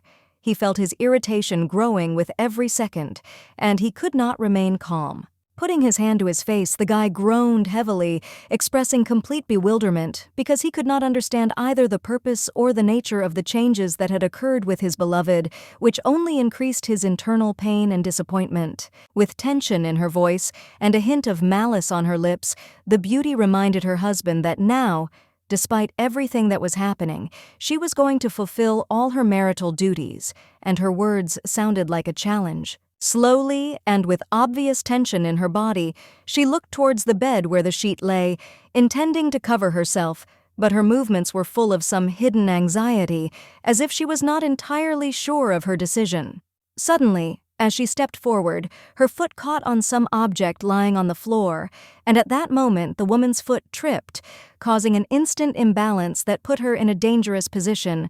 The Duke, noticing his wife beginning to lose her balance and fall, reacted instantly, reaching out his hand towards her to catch her and prevent the noblewoman from falling onto the hard surface of the floor, causing his face to distort with alarm. The aristocrat, feeling her body losing its balance, closed her eyes in fear, preparing to fall. Her fragile heart was pounding hard, and she literally felt how everything around her began to blur, leaving only panic. However, when she decided to open her eyes to understand what was happening to her, she met the gaze of her husband, who was incredibly close, and at that moment it seemed to her that the world around them disappeared, leaving only this moment. Once on the bed, they lay together, but the situation was far from calm. The aristocrat found herself on a soft blanket, while her husband, who had unexpectedly appeared on top of her, lay above her, as if protecting her. Frowning and clearly indignant, the lady began to loudly object, pointing out the Duke's strange preferences, who, in her opinion, did not like her without makeup, considering her less attractive, and also reproached her for not fulfilling her marital duty properly. Suddenly, with unexpected determination, the guy grabbed her hand, which was waving it in the air in anger, trying to express its indignation, and at that moment, the tension in the room became literally palpable. Irvin found herself pinned to the bed by her own husband, and despite her feminine resistance, she felt the man's body collapsing on her, taking complete control of the situation. Disheveled and finally realizing the depth of their differences, the Duke regretfully admitted that if he continued to behave as before, the lady would begin to avoid him even more, and this would be absolutely natural. The boy had a strange expression on his face, completely at odds with what one would expect from a man who claimed to hate his wife, but his eyes betrayed more than just cold contempt. Irvin, trying to justify herself somehow, said loudly that, in fact, she just wanted to improve her relationship with her husband, sincerely hoping that her words could somehow change the atmosphere between them. Her gaze, unconsciously sliding over the nobleman's collarbones, lingered on his strong, muscular body, which seemed completely timeless. But at some point, this realization made her feel uncomfortable. Turning away shyly, she hurried to remove her eyes, unable to continue looking at the man who was so attractive, but at the same time seemed too distant and unattainable for her. Suddenly, the guy began to approach the lady, slowly, lowering his head as if trying to hide his intentions, but his movements were full of some kind of tense confidence that left no room for doubt. Ferven was so close to Irvin that their faces were almost touching, and his breath was felt on her neck, which made her heart beat faster, as if there was an invisible spark between them, ready to flare up at any moment. With his lips barely touching her skin, he almost pressed himself against her, as if wanting to give her the long-awaited caress, and his touches, despite their tenderness, were permeated with some hidden passion that was difficult not to feel. The man's hand held the woman's tightly, not allowing her to break free. And at that moment, Irvin felt not only the strength of his grip, but also something more. The confidence with which he led her, as if trying to keep her in his world. Grabbing the guy's collar with her fingers, the girl shyly but firmly asked him to stop. Her voice itself was soft, but there was a firmness in it that she could barely hide, trying to regain control of the situation. With effort but determination, she pushed him away from her, ordering him to restore his own decency, and the words were like an order that she could not allow herself not to pronounce, despite everything that was happening between them. The girl's face was truly charming, the woman's eyes were full of fear and anger, but at the moment when the fragile fingers slid over his clothes, the man's fingers could not stand it, and barely touched his lips, which left both confused. The faces of the young couple were incredibly close, their breaths mingled, and despite all the contradictions and misunderstandings, an invisible connection arose between them that was difficult to ignore. Their lips were just millimeters apart, and in that moment it seemed as if time stood still, as if the world around them had disappeared, leaving only this one tense moment that could change everything. However, without giving himself time to think, Ferven abruptly retreated, moving away from her, and with a roughness in his voice said that he always thought that a lady fulfilled her marital duties only out of duty and not out of true desire. Despite the anger that was on his face, it was impossible not to notice how his eyes were trembling, as if hiding the deepest fear and insecurity that pierced his inner world, causing him to behave so cruelly and alienated. The Duke, despite all the tension of the situation, resolutely refused to get up from the girl until they had a frank conversation, and he had heard the truth from her, because in his eyes at that moment there was too much that was unsaid. The aristocrat, already tired of endless attempts to explain, once again reminded her husband that she was only trying to improve the relationship and bring harmony back to their married life, hoping for sincerity on both sides. The man, however, did not believe her words, and, feeling the growing tension, Irvin had no choice but to forcefully push him away with her hands in order to at least slightly regain control of the situation. But despite her intentions, at the moment when she tried to free herself, her hands accidentally pulled the guy's unbuttoned uniform, and his naked body briefly appeared from under the fabric, which left no room for further words. The lady felt very embarrassed, and a deep blush came into her cheeks which she could not conceal, despite all her efforts. Her face became as bright as scarlet roses, and every glance seemed to her to reveal all her feelings. Playfully, with a slight grin, the guy teased his wife, insisting that she repeat her previous words, as if checking whether her confidence and honesty would change at this moment, which did not seem so serious. The girl, despite her embarrassment, continued to firmly insist that she had not lied to her husband and had not set up any tricks. Her voice sounded confident that the truth would come out anyway. The Duke couldn't help but grin and laugh, making fun of how easily and carefree she spoke about everything, as if each of her answers was a simple game that had no serious consequences. Coldly and without the slightest embarrassment, Ferven stated that the beauty had previously deceived him, committing a terrible act. She got rid of the child who could have become part of his family, and now he could not help but feel betrayed. The lady, unable to believe her ears, had difficulty comprehending what had just been said to her. Asking about the past, she tried to find at least some truth, but it seemed to her that Irvin could not have concealed such a grave crime. The nobleman, still sitting on top of the lady, said bitterly and irritably that it was impossible to change so quickly in such a short period of time. He desperately did not believe a single word of his wife, despite her words and confidence. He screamed in rage, unable to contain himself any longer, asking if she really thought that after all these years of lies he could forgive her so easily, forgetting all her betrayals and infidelities. His words were filled with despair. The noblewoman, in turn, tried to deny his accusations, claiming that she had never tried to manipulate him or strengthen her power at his expense. She tried to explain that her actions had no hidden intentions, although everything seemed to be destroyed inside.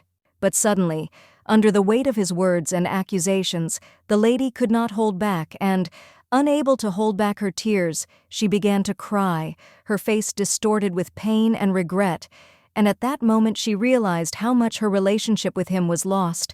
She suddenly remembered her past life, when, full of dreams, she tried to become a singer, but all her hopes collapsed, and death came unexpectedly, cutting off her dreams and destroying everything she had strived for. However, Irvin could not understand why. Having been reborn in this new world, she became the main villain, and not the sweet heroine, as she always dreamed, struggling with her own doubts and internal conflict that did not give her peace. The Duke jumped up suddenly, unable to bear the tension, and instantly stood up from his wife when he noticed her tears, his face distorted with incomprehension, and he stepped aside to at least hide a little from this pain that overwhelmed him. The girl, feeling that the actions only aggravated the suffering, could not stand it, and with anger in her voice, shouted at her husband, not understanding how he could react like that. An attempt to explain only made him even more vulnerable, and he stuttered. Suddenly, a snow-white handkerchief appeared in front of the noblewoman's face as a sign of his apology, but at that moment everything seemed too late, and he only reminded her of how everything could have been different if they had both acted differently. Turning away, Ferven, noticing how his wife continued to hold back her tears, asked her to wipe her face in a restrained manner, without unnecessary emotion, because, in his opinion, tears would not help resolve the situation, but would only aggravate her pain. While the lady, confused and lost in her emotions, wiped her wet face, the man tried to calm her down, trying to convey to her the idea that crying won't help matters and that she needs to think about a way out of the situation rationally. But despite his cold and cruel words, Irvin couldn't help but cry even harder, feeling the pain of his accusations penetrate her soul, undermining everything she considered important in their relationship. The man's fingers squeezing her hand were in some way an attempt to support her, but they only added heaviness to her heart, making her feel like she was losing more and more connection with what had once been important to her in this union. Irvin, holding back her rage and despair, asked rudely what exactly he was going to do, not believing her ears from such treatment, and not understanding whether he was experiencing some kind of sadistic pleasure over her, or whether this was simply his cruel truth. The Duke's fingers slowly rose upward, as if he was trying to take the blame for what was happening, trying to gain control in this difficult moment that was tormenting them both. But, to Irvin's surprise, he suddenly began to gently, almost tenderly, wipe the moisture from her cheeks, acting so carefully as if he wanted to atone for his cruelty, trying to make amends for his guilt before her, despite her despair. After this, he stood up awkwardly, his movements became abrupt, his face flushed with awkwardness, and he turned his back to his wife as if trying to hide from her gaze, hiding his own feelings that he did not know how to express. Frowning and feeling the tension between them growing, he, still not understanding what was going on, made a firm decision and asked her to explain if there really was some misunderstanding between them. Irvin, sitting in front of him, couldn't help but stare blankly, as if she hadn't heard his words. Her face was covered in worry, and her hands were folded helplessly on her knees, as if she had already lost all hope of understanding from him. The aristocrat, clasping her hands on her knees, sat in tense silence, as if trying to contain all the emotions that were seething inside her, not knowing how to continue the conversation with her husband. Ferven, sitting luxuriously in his chair, listened with his mouth open to the words of his wife, who was overcome with regret about her past and bad behavior. He did not know how to react to the confessions, because these words only confirmed painful suspicions. The girl, unable to contain her wave of emotions, suddenly shouted that she did not want a child from him at all, but only sought to strengthen her power, which became for her a way to maintain control in this marriage, which she initially perceived as a political union. Wiping away tears, the beauty bowed her head and quietly said that over the next year she would behave with dignity and try to do everything to regain his trust, and after everything was over, their paths would diverge. The man did not say a word when the lady declared that he would undoubtedly find himself a new worthy match, because her words did not arouse in him the slightest desire to enter into an argument, although emotions raged inside him. As Ferven headed for the exit, he added without turning around that, despite everything that had happened, he still respected his wife's opinion and was not going to ignore her words, no matter how bitter it was for him to hear them. Irvin was left alone in the room, sitting on the bed in complete silence, absorbed in her thoughts, feeling how every moment without her husband broke her heart even more because she no longer knew what to do next. The wind coming through the open window lifted her hair into the air as if trying to tear it out of her soul, and the girl, no longer able to hold herself back, fell helplessly onto the bed, feeling how her body was losing its last strength, consumed by despair. As she continued to sob, Irvin thought about what sin she had committed in her past life, that she had been reborn in the body of a villain again, and why fate was dealing with her so cruelly, causing her to experience pain and disappointment. Ferven himself, standing in the doorway, froze, pressing his hand to his face, as if trying to hide his thoughts from her, not knowing what to say and how to ease her suffering, which, as a husband, also could not leave him indifferent. He stood motionless, biting his finger, unable to believe that the girl he considered cruel and cold could worry so much, suffer so deeply like an ordinary person, something he never expected from his wife. It was strange and even painful to see such a cruel and fearless maiden crying, and her tears, sparkling like precious stones, reflected all her internal struggle that was destroying her from within. Tilly, frozen in place and pressed against the wall, became wary when she saw the gentleman at the door of her mistress's chambers, not knowing how to behave and what to do now, because everything in this moment was so tense and strange. Bowing her head in respect and standing next to him, the woman carefully asked if the man had given his wife the dress she had been waiting for, holding back a wave of anxiety so as not to show unnecessary curiosity.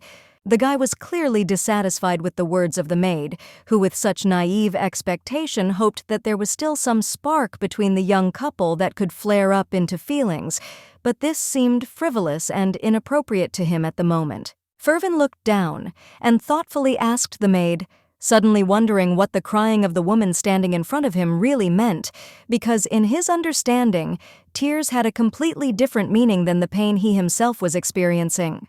Tilly, frozen in surprise, could not believe her ears, not expecting that the man would show such interest in this matter, because before he had never paid attention to such things, considering them a manifestation of weakness or unnecessary sentimentality. After a short pause, trying not to show her anxiety, she nevertheless tried to explain that people, as a rule, begin to cry when they feel sad, when they are overwhelmed with emotions, and that this is a natural reaction to internal pain and despair. Suddenly the servant realized that the mistress had begun to cry, and in horror she put her hands to her face, not knowing what to do, how to calm her down, because such scenes were rare, and they always filled her heart with anxiety. Without delay, not a minute, Tilly, jumping up from her seat, burst into her mistress's chambers, anxiously asking her about her well-being, trying to understand what could have caused such pain, and why her always reserved mistress was on the verge of tears. The door slammed shut, leaving Tilly and her owner alone, creating an atmosphere filled with tension, as if the space itself sensed the tension of what was happening.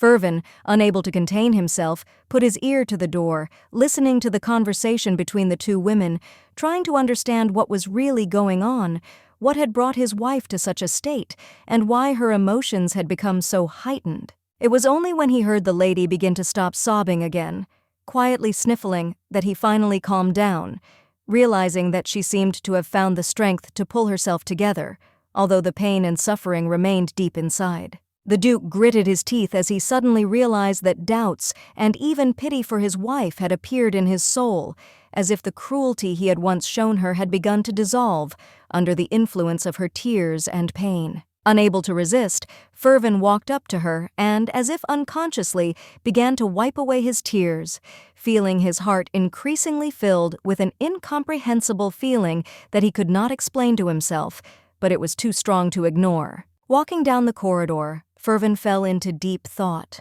feeling a strange sensation come over him, as if he had come across some important and uncomfortable discovery that could not be simply forgotten while holding his head in his hands. A long and destructive conflict continued between the Empire and the Duchy of Verma. The fires of war engulfed cities, turning them into ashes, and the inhabitants suffered from destruction that undermined the foundations of their peaceful life. Eventually, after much negotiation and disagreement, both sides came to a decision, entering into an important alliance that was formalized in the form of a marriage contract, which became the key to restoring peace and stability between the two states. It was then, at that fateful moment, that the man first met Irvin, a mysterious beauty with bright red lips, whose eyes radiated coldness and determination, as if she knew no fear and did not need anyone's protection. He froze, looking down in embarrassment, his cheeks flushed with awkwardness, and although he tried to maintain his composure, his eyes reflected his dissatisfaction at not being able to express his feelings. There was a wedding between them, but it was nothing more than a formality, without any spark, without passion, without love, like two strangers forced to link their destinies by force of circumstances. When the lady, holding back her emotions, moved to the Empire, she did not utter a word, but only silently sat on a chair, as if fencing herself off from the outside world, absorbed in her thoughts and inner world. The lady was dressed in a mourning black dress, which emphasized her alienation from all the events happening around her. Her actions and behavior were cold and distant, as if she did not belong to this world. There was anger in her blue eyes, and there was rage and malice hidden in her gaze, as if she was trying to radiate strength to protect herself from what was hurting her, although there were confused feelings hidden behind the external cold-bloodedness. She often humiliated her husband by uttering harsh and caustic words that hurt him more than once, causing him to suffer from her cold reproaches and cruelty, which left deep wounds in his heart. This became a real disappointment for the young aristocrat, who still hoped for a change, but instead only encountered misunderstanding and alienation, which destroyed his dreams of a happy marriage. The noblewoman, dressed in a white dress with white gloves and pearl jewelry, radiated elegance, but her face, despite the exquisite outfit, did not express either joy or inner peace, only a cold mask hiding true feelings. The woman's hands were raised in the air, ready to make a graceful gesture that was not just a movement, but a preparation for something important. Perhaps the execution of some gesture or action that was supposed to complete her idea. Tilly's niece and the other young man cautiously admired their mistress's voice, watching her performance, not daring to say anything unnecessary, but seeing in her performance some kind of extraordinary power and magic. They rejoiced at their mistress's talent, admiring the way she masterfully used her voice, bringing to each note not only technique but also emotion that could touch the soul of anyone who listened to her. With joy and gratitude, the lady thanked everyone present for their attention and support. Her words were full of appreciation, and she sincerely appreciated their participation in her life and her successes. In her past life, the girl spent a lot of time behind the microphone, perfecting her skills, working on every chord and every word, striving to become a true master that no one could forget.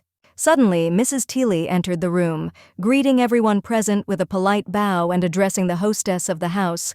Her demeanor was reserved and respectful, but at the same time full of inner strength and confidence.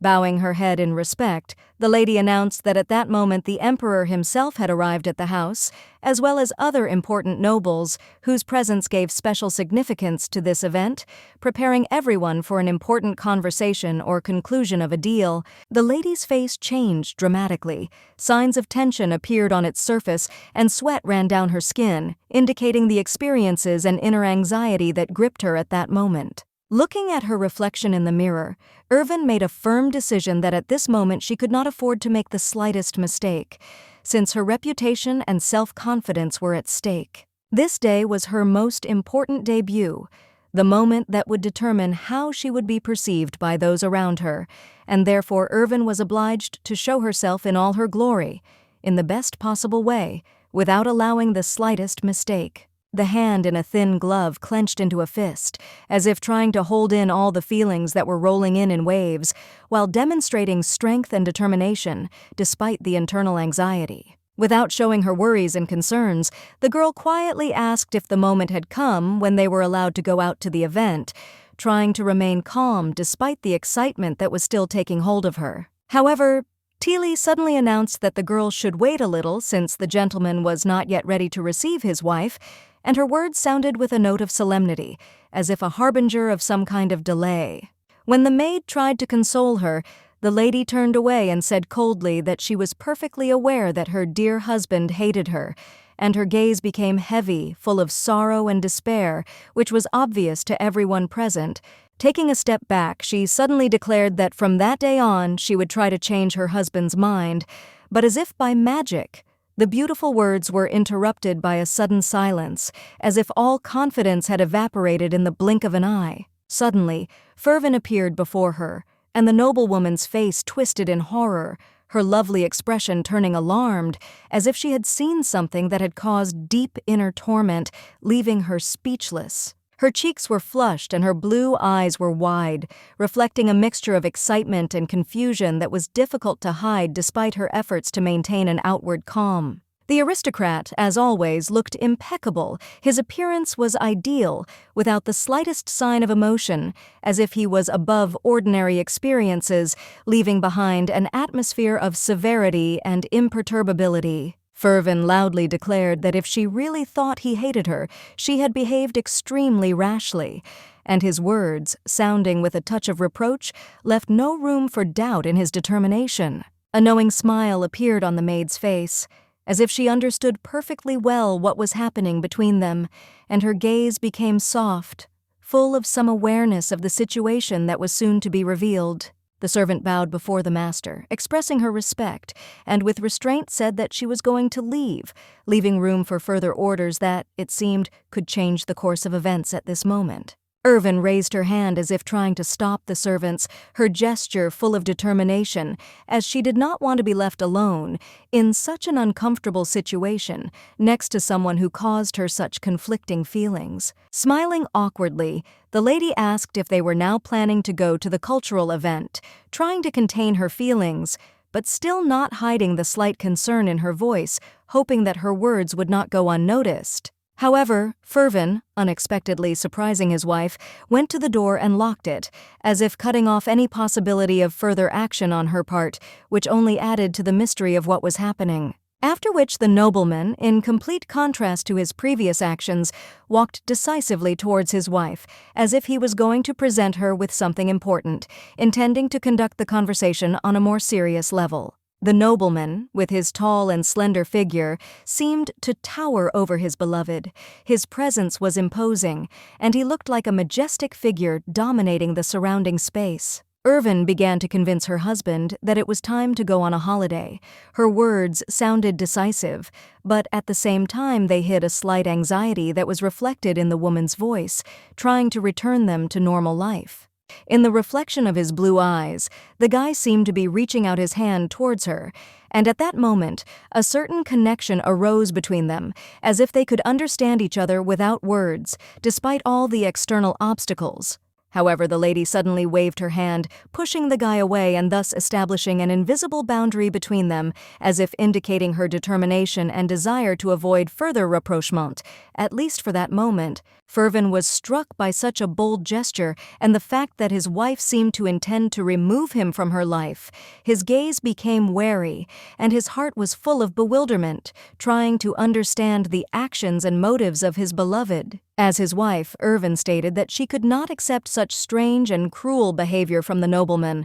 Her words sounded like bewilderment, hiding pain and disappointment. She could not understand what could have caused such actions. However, here the aristocrat surprised her by suddenly brushing the hair away from her face, as if caringly, and there was so much tenderness in this gesture that it seemed to completely change the atmosphere, giving everything that was happening a completely different tone. The girl turned away, all flushed. Her face was covered with a blush. She was clearly embarrassed by such attention, but her heart was still touched by this manifestation of care, which was unexpected and did not fit into her previous perception of her husband. The man, watching the reaction, laughed, as if he had completely lost interest in what was happening, and then, with a light step, walked away, leaving behind only a slight trace of uncertainty that did not leave Irvin. Looking at her husband's back, the lady quietly asked herself whether he had become so accustomed to her new appearance that he did not notice the changes,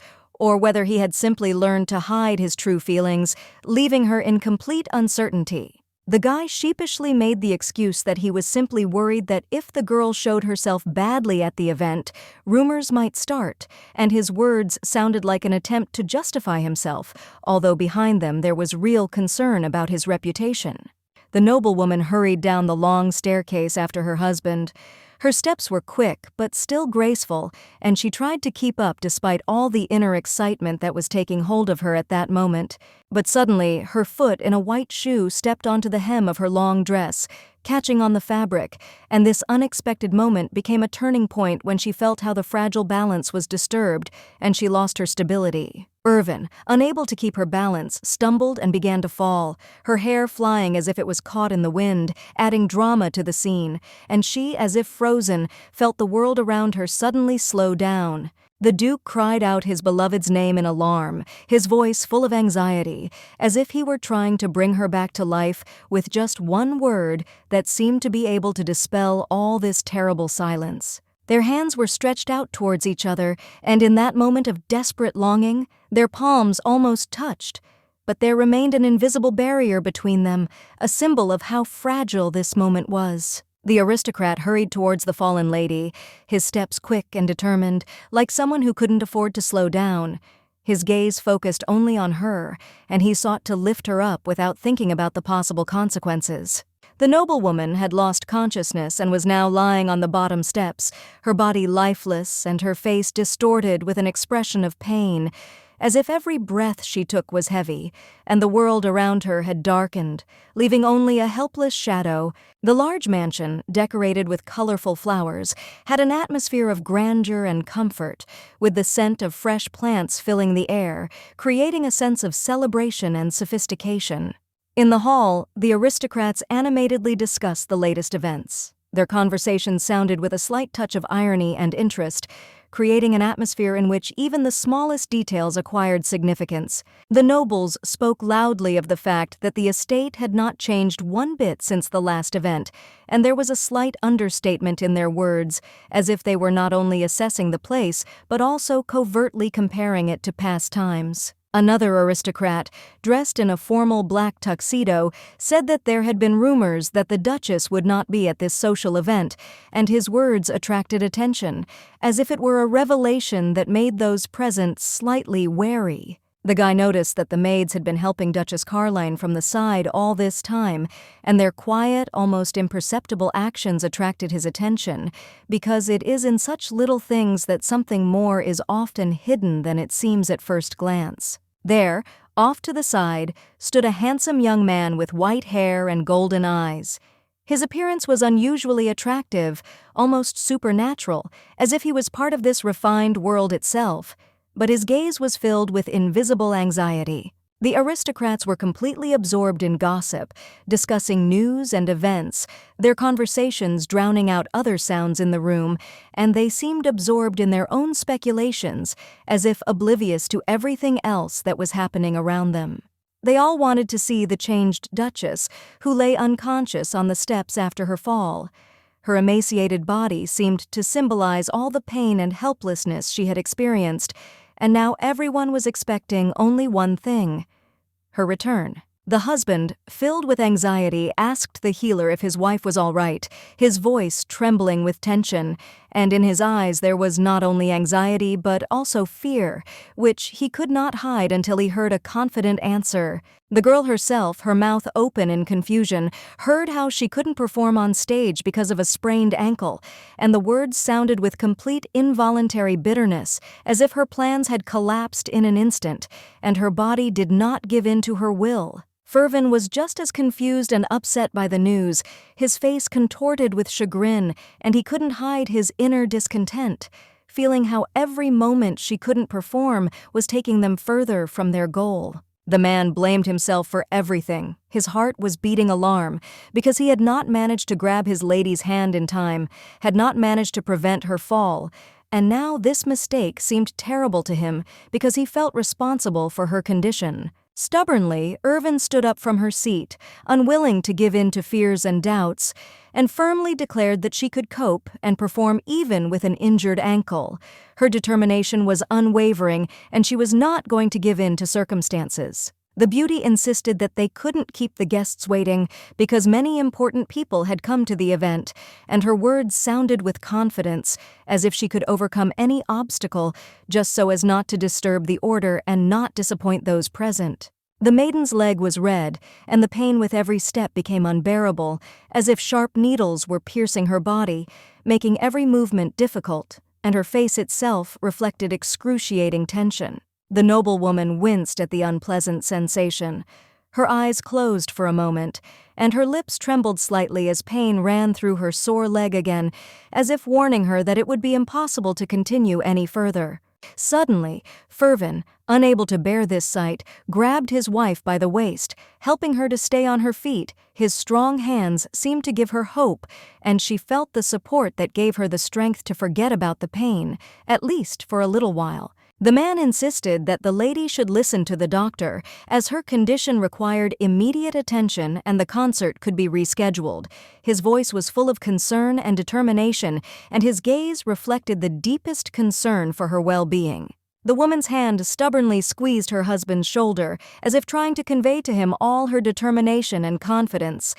Her fingers felt like a strong support, supporting not only her own body, but also tender feelings. With a determined look and a confident smile, the beauty declared that she had prepared this song especially for her husband. The words sounded with a special accent, as if they contained a whole story that she was ready to tell through music. Looking into the wide, stunned eyes of the guy, she loudly declared that she wanted to sing for him. Her voice sounded with such sincerity and warmth that even the air around her seemed filled with this determination and tenderness. The young couple's hands clasped and their fingers intertwined as if they had intuitively found each other, creating an invisible bond that could not be broken. It was a moment when their hearts were closer than ever. Ferven squeezed his wife's hand, his fingers wrapped tightly around her palm, and with a slight tension in his voice, he said that then they would go together, confidently and decisively, as if there was no other alternative, and nothing else mattered. The Duke's ears and cheeks were scarlet, his face flushed with embarrassment and excitement when he could not hide his inner tension, and this color seemed to reflect all his sensitivity and nervousness at that moment. Frowning menacingly, the man ordered his surprised companion not to show her true nature to anyone again, but to continue to maintain an illusion for everyone. And there was such a firm determination in his voice that it seemed he could not tolerate objections. Duke Sebel, already very drunk with his face red from alcohol, began to interrogate the maid about where the master of the house was. His words sounded with heavy ambiguity, and he could no longer control his emotions, full of irritation and anxiety. The emperor and his wife approached the drunkard from behind and, with cold seriousness, said that compensation for such behavior of the guy with white hair would definitely follow, and his actions would not remain without consequences despite his drunken state. Smiling, Sebel said he was simply enjoying the evening. Nothing more. His words sounded with a slight ironic note, as if he was trying to hide more behind his smile than he could afford to show. Taking another sip of champagne, the man said with a grin that the Duke's wife was terrible, and such words were full of condemnation, which could not help but cause indignation in the Emperor, who was shocked by such rudeness in his speech. He also heard and understood the rumors about how vile the Duchess was, but he did not dare to say them out loud.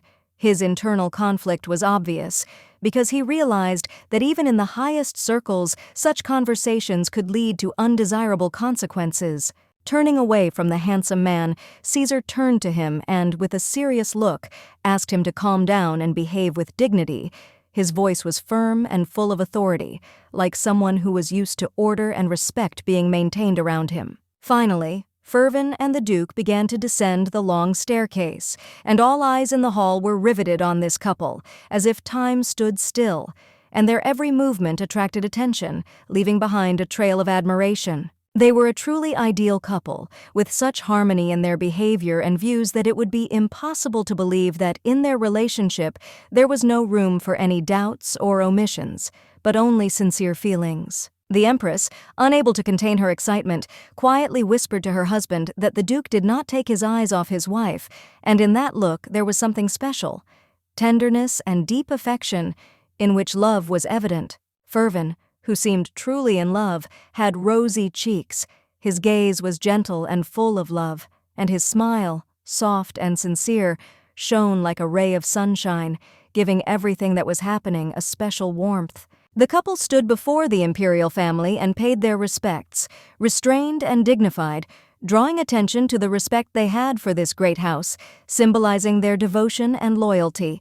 Caesar, noticing the concern in the eyes of those around him, could not help but express his concern about the condition of Irvin, who had recently lost consciousness, which naturally became the source of many rumors and speculation. Ferven, indignant and happy at the same time, smiled broadly when he heard that the ruler, apparently, was ready to see his wife more often, considering this a manifestation of special attention and understanding of their position at this reception. Suddenly, Sebel appeared in the hall, holding a glass in his hand, and despite his reluctance, also expressed his unpleasant greeting to the Duke and his wife, clearly not sharing their mood and creating a tense atmosphere at that moment. He licked his lips at the sight of the beautiful lady, involuntarily wanting her to be his, and there was something insatiable in his gaze that could not be hidden, since the desires in him were intertwined with an indomitable desire for possession. Irvin felt extremely uncomfortable when Caesar, noticing the rude behavior of one of those present, began to scold him for disrespect and inability to control his tongue, which created tension and anxiety in her soul. Suddenly, closing her eyes, Irvin quietly asked for forgiveness from everyone present, realizing that she had behaved inappropriately for the past 4 years, which was incompatible with her duties to her husband and her role in society. In front of the entire crowd of nobles, as soon as silence fell over the hall, she was ready to begin her impromptu concert, deciding to express her feelings and emotions through singing, regardless of the possible consequences. The aristocrats, watching what was happening, froze in anticipation, holding their breath, realizing that this scene, full of surprises and emotions, would become an important moment in the life of not only Irvin, but also everyone who witnessed it. Irvin's fingers slid smoothly over the piano keys, as if inscribing gentle melodies into the space around her, which magically filled the hall, causing everyone present to freeze in admiration. Irvin began to sing, and her voice, like an angel's, filled the room, wrapping it in soft and touching notes, as if the soul itself sounded in this melody, causing a feeling of delight and surprise in all listeners. The nobles began to whisper among themselves, discussing the incredible talent of the Duchess, admiring her voice and confidence, which, without a doubt, personified the sophistication and grandeur of her position in society. The lady smugly opened one eye, smiling slightly, proud that she was able to make an indelible impression on the audience, feeling how her music was mesmerizing and leaving everyone in the shadow of her impeccable skill. The swollen leg did not stop reminding of itself, giving off a painful sensation that became stronger with each passing minute, making Irvin feel how the pain was taking over her and making her lose strength. The girl could not stand due to the sharp pain, and, as if having lost her support, sat down on the floor, trying to cope with the illness, in the hope that at least having rested a little, she would be able to regain her strength and get back on her feet. The Duke, noticing his wife's suffering, shuddered, unable to hide the anxiety that gripped his heart. His man's face was distorted with pain, but love and concern for her did not allow him to remain calm in this situation. However, when he tried to run to her to help her up and support her, she raised her hand, stopping him with a gesture, as if to say that she could handle it herself, not wanting her husband to worry about her. The lady did not want to accept help, so she continued to sing, sitting on the floor, with her hand extended forward, as if by an invisible force holding on to her fortitude and determination not to allow herself to become weak. The Emperor, quietly addressing his friend, could not help but notice how charming his wife was. Singing wonderfully, the female voice sounded so that it seemed that the music itself penetrated the souls of all those present. The Duke, unable to tear his eyes away from his beloved, seemed enchanted by her voice and beauty. Every sound of her beautiful singing touched his cold heart, and in his eyes one could read delight and admiration. Irvin sang like a bird, loud and free. The female voice filled the entire hall, and every note seemed to be filled with life and energy, creating an atmosphere where nothing could overshadow the talent. The aristocrats were animatedly discussing the talent of the lady, who was widely known not only for her beauty and voice, but also for the cruelty that had manifested itself in the past, when she did not hesitate to go to extreme measures to achieve her goals. Sebel, holding a rose in his hand, watched what was happening attentively, and, without hiding his surprise, could not help but notice how much Irvin had changed. Her former rigidity had disappeared, giving way to something soft and mysterious. Ferven looked with disgust and hostility at his competitor, who was clearly also trying to win the heart of his wife, and in his eyes one could read the determination not to let anyone take away what was only his. Without thinking, he pushed the handsome man away with one decisive movement, harshly directing him as far away from his wife as possible, showing everyone that her heart and attention belonged only to him. The lady, frozen in surprise, did not expect such actions from her lover. Her eyes filled with questions and slight bewilderment when he, without any hesitation, intervened at a moment that seemed so harmonious. The man's hand gently and confidently grabbed the delicate hand, as if asserting his power. But in this gesture one could feel not only strength, but also softness, which made it clear that she was under his protection and in his care. Ferven, with love and gratitude, kissed his girlfriend's hand, noting her incredible talent and beauty. The guy sincerely thanked her for the amazing song that touched the hearts of everyone present. The boy squeezed the rose in his hand in anger. His face darkened, and a shadow of hatred appeared in his eyes, which seemed to be trying to hide his feelings about what was happening, and this hostility was clearly visible in his gestures. Himself, noticing the tension, added that from now on, this girl will perform such songs only for him, without other spectators, asserting his right to the talents and the heart of an incredible beauty. The girl, shocked by her husband's words, froze in place when he said that he wanted Irvin to remain only his and no longer be associated with anyone else, which came as a real shock to her. In the popular novel, the villain Irvin appears as a mysterious figure with bright red eyes and blood on her face, so that her appearance plays a key role in bringing the main characters together, adding tension and drama to the plot. As a result of all her evil deeds,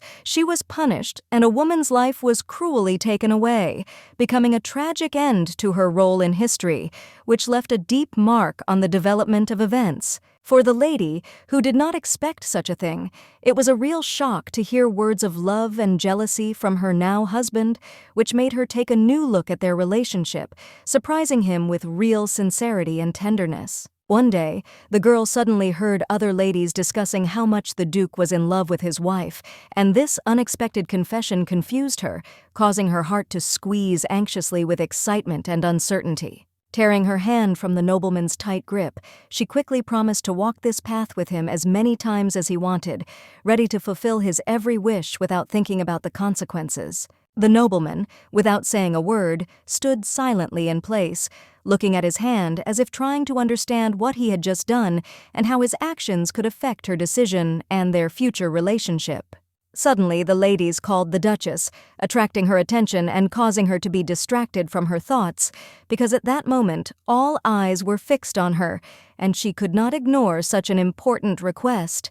The red-haired beauty, without wasting any time, addressed the lady with a compliment, admiringly speaking about how beautifully she sang, while her words sounded with sincere admiration and emphasized the true beauty of her voice. The noblewoman hurried to the lady, whose name was Celestia, with joy and a sincere smile, her heart filled with warmth from the anticipation of meeting the lady who had become her true friend. But suddenly the soft hand was stopped when a man's hand wrapped around her fingers, and the girl froze, not understanding what was happening, feeling how her freedom was unexpectedly limited. Irvin was stopped by her own husband, who seemed to have no intention of letting his wife go, not intending to leave her alone, despite all the circumstances that could separate them. The man, answering quietly and shyly, filled the space with his gaze, confirming that the lady had promised to fulfill her marital duties, and therefore she had to remain close to her husband, without leaving him.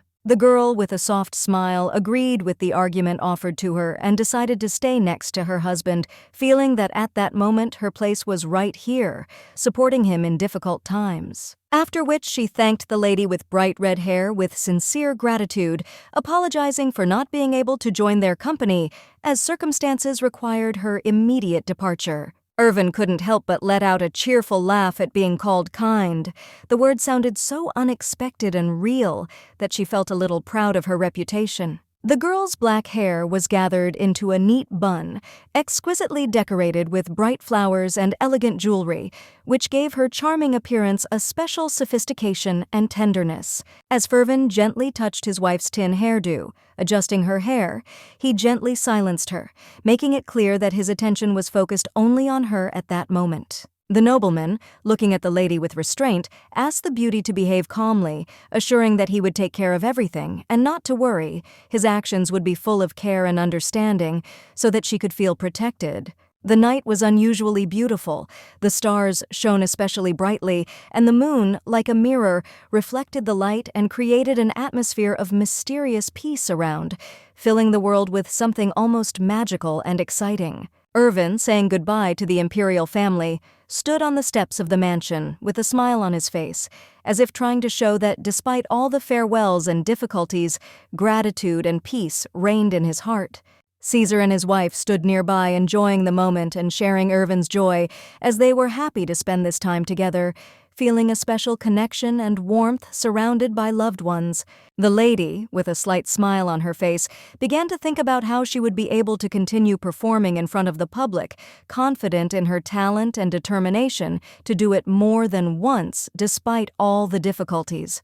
The faithful husband intervened in the conversation, gently explaining that if his wife did not want to go on stage, he would under no circumstances force her, understanding that true happiness lies in freedom of choice.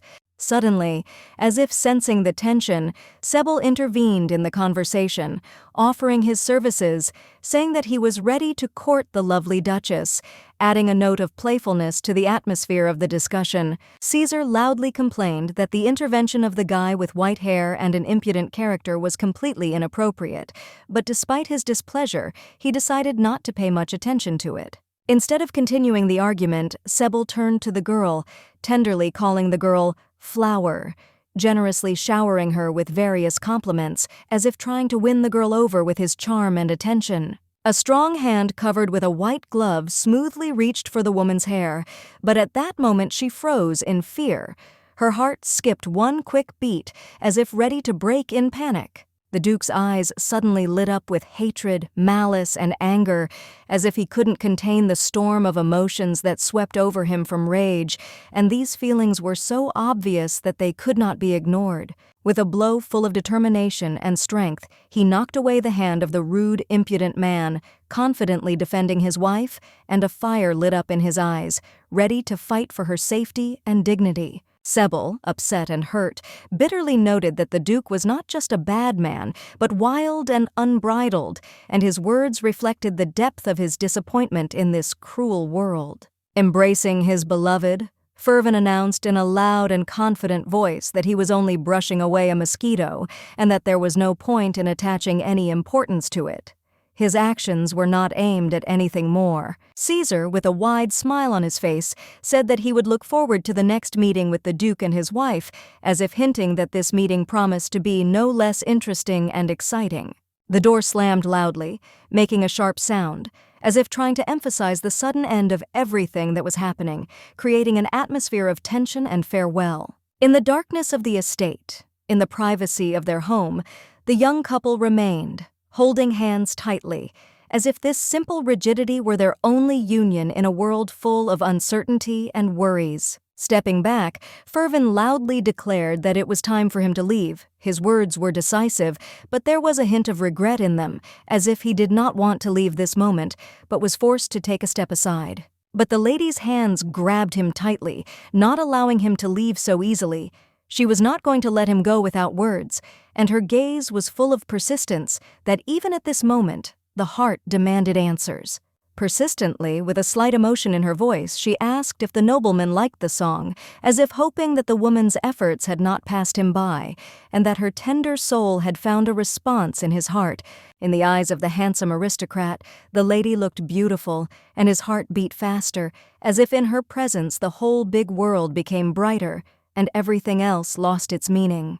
But instead of telling the truth, Ferven lied, claiming that the lady's voice was so terrible that even the piano could not cover the sound, hoping to somehow soften her embarrassment.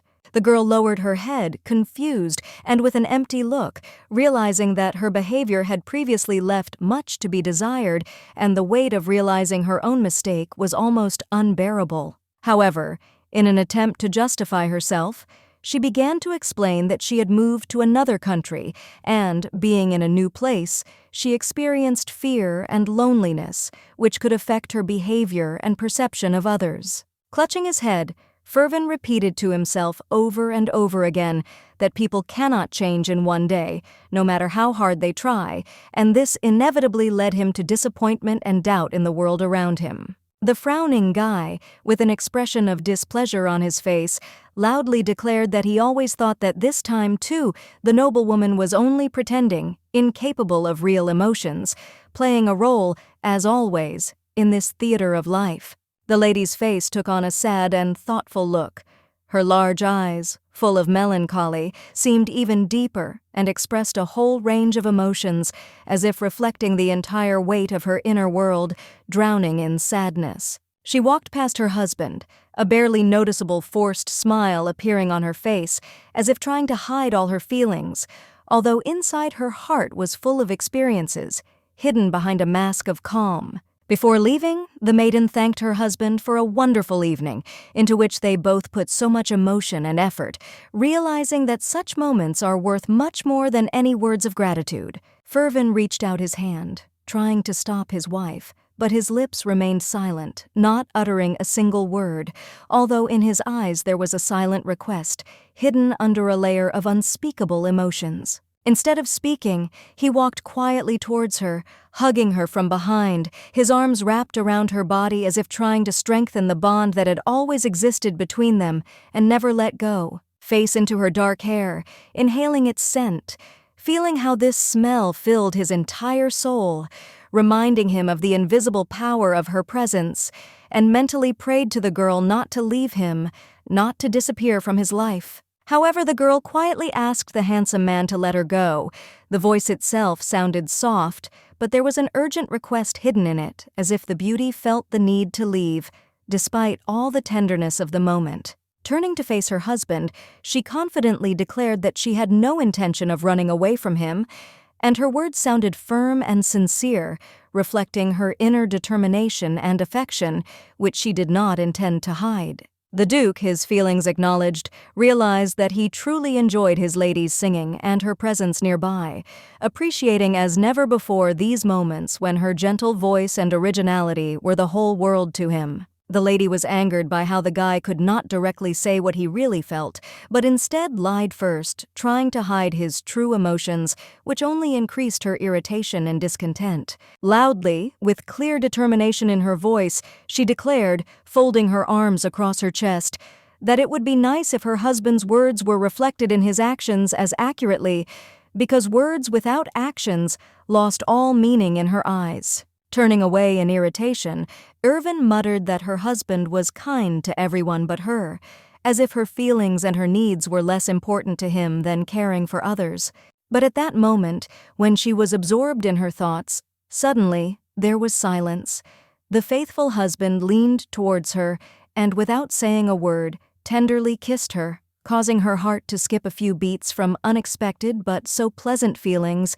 The Virgin took off her crown, which had always been a heavy symbol of responsibility and burden for her, and placed it nearby on the bed to rest a little, enjoying the long-awaited peace and comfort of silence. Her memory flashed back to the moments when she had felt embarrassed, awkward and shy after her first kiss with the Duke, and her heart still fluttered at the memory of that exciting moment. Shyly, with slight embarrassment, the young man stated that his wife, despite all her modesty, insisted on showing him her feelings and intentions, without hiding what was really important to her. The lady covered her face with her hands, as if trying to hide her inner uncertainty and embarrassment, and, unable to hold back her shame, she lowered her gaze, feeling her blue eyes getting lost in deep thought. She covered her face with a pillow, trying to hide from the world and take refuge in silence, to forget, at least for a moment, about everything that tormented her, and to avoid unnecessary glances,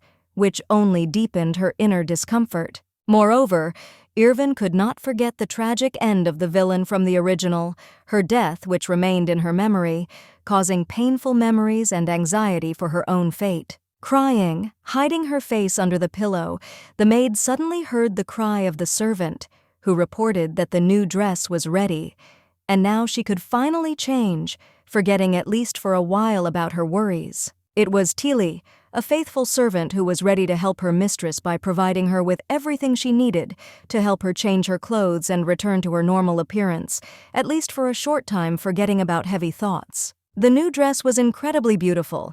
It was decorated with pearl shades, exquisite patterns, and detailed elements, which gave it an exceptional, almost magical look, emphasizing the refined beauty of its owner. The maid brushed off the praise, modestly stating that it was her work since she had put her heart and soul into creating this outfit, and she was proud of how it turned out, hiding her satisfaction behind outward modesty. Smiling slyly, she wondered what the gentleman had said about her singing, still hoping that his words were full of praise and recognition of her talent, because all her efforts had not been in vain. The lady blushed in response, remembering her husband's kiss, which was full of love and tenderness, and this memory warmed the fragile soul, filling the space of the heart with warmth and happiness. Turning away and pressing her hand to her head, Irvin said that the Duke had called her singing nonsense, which had outraged all the servants because such words had deeply hurt her, making her feel unappreciated and undervalued. In an effort to reassure her mistress,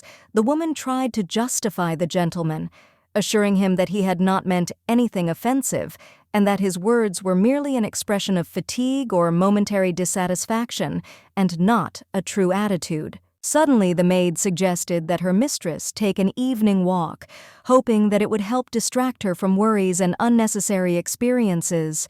The maiden, standing at the mirror, thoughtfully agreed, anticipating that the fresh air would help her cope with her inner tension. The man sat down wearily in the chair, feeling how heavily fatigue was pressing on him, and his body, exhausted by a long day, demanded rest, and his thoughts were still wandering, finding no peace. The Duke lowered his head down, clutching it with his hand, feeling his strength draining away after the kiss with his wife, which left him with a strange yet exciting feeling, as if he had lost his energy. Their lips barely touched, but that brief moment was filled with such tenderness and hidden meaning that it left an indelible mark on their hearts, requiring no further words or movements. The guy, experiencing a slight wave of excitement and heat from the memories of his beloved, began to unconsciously pull his collar to the side, trying to cool down from the overwhelming emotions and vivid images that remained in his memory. Deciding to get some fresh air, he opened the window,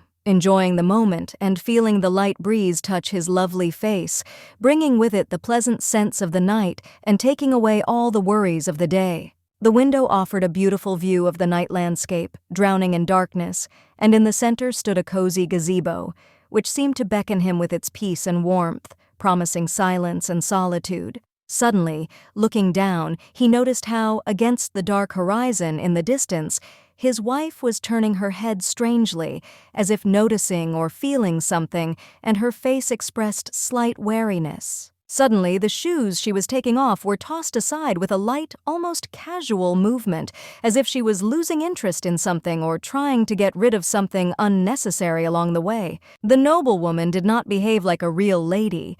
She lifted her legs with ease, placing them on the table, and sighed joyfully, as if not noticing that her behavior contradicted all the canons of noble manners. The Duke, embarrassed by such an indecent sight, looked away, feeling a wave of awkwardness wash over his face, because such behavior did not correspond to either her status or the decency to which he adhered. The girl, not paying attention to his embarrassment, continued to gently massage her tired legs, enjoying the moment of rest after a long day, when every gesture brought her some relief. The man couldn't help himself from this sight. His gaze became more and more intense, and beads of sweat began to slowly drip down his face, as if he was overcome by a strange mixture of passion and bewilderment. Turning away, he tried to convince himself that his behavior was unworthy.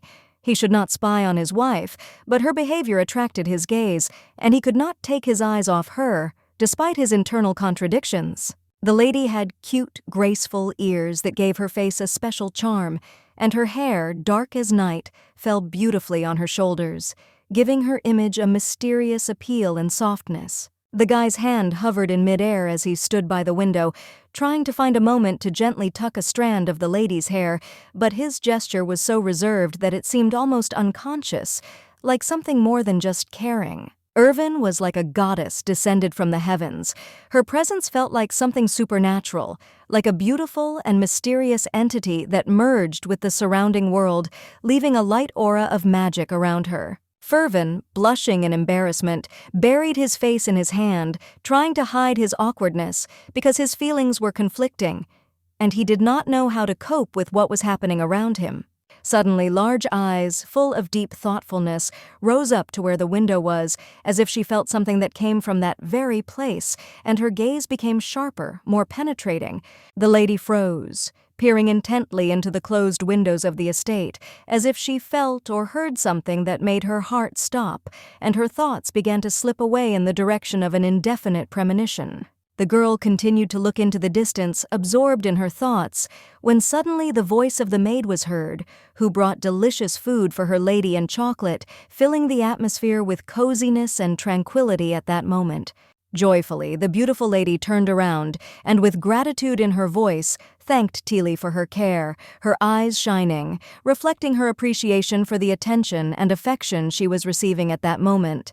The Duke himself, feeling himself overcome with emotion, sank helplessly to the floor, breathing heavily, realizing that he had almost fallen into a trap, having done something unworthy, and his face was covered with a layer of anxiety. He clenched his hand into a fist, as if trying to strengthen his resolve, and also clenched his teeth tightly, feeling how the internal tension was growing, filling his chest with a heavy load of inexpressible emotions. The morning dawn filled the estate with rich light, which slowly penetrated into every corner, illuminating the luxurious rooms, creating an atmosphere of calm and tranquility in this magnificent house. The girl slowly woke up, feeling the first rays of morning light softly touch her face, and with each moment her consciousness returned from sleep, absorbing the surrounding world and the new day.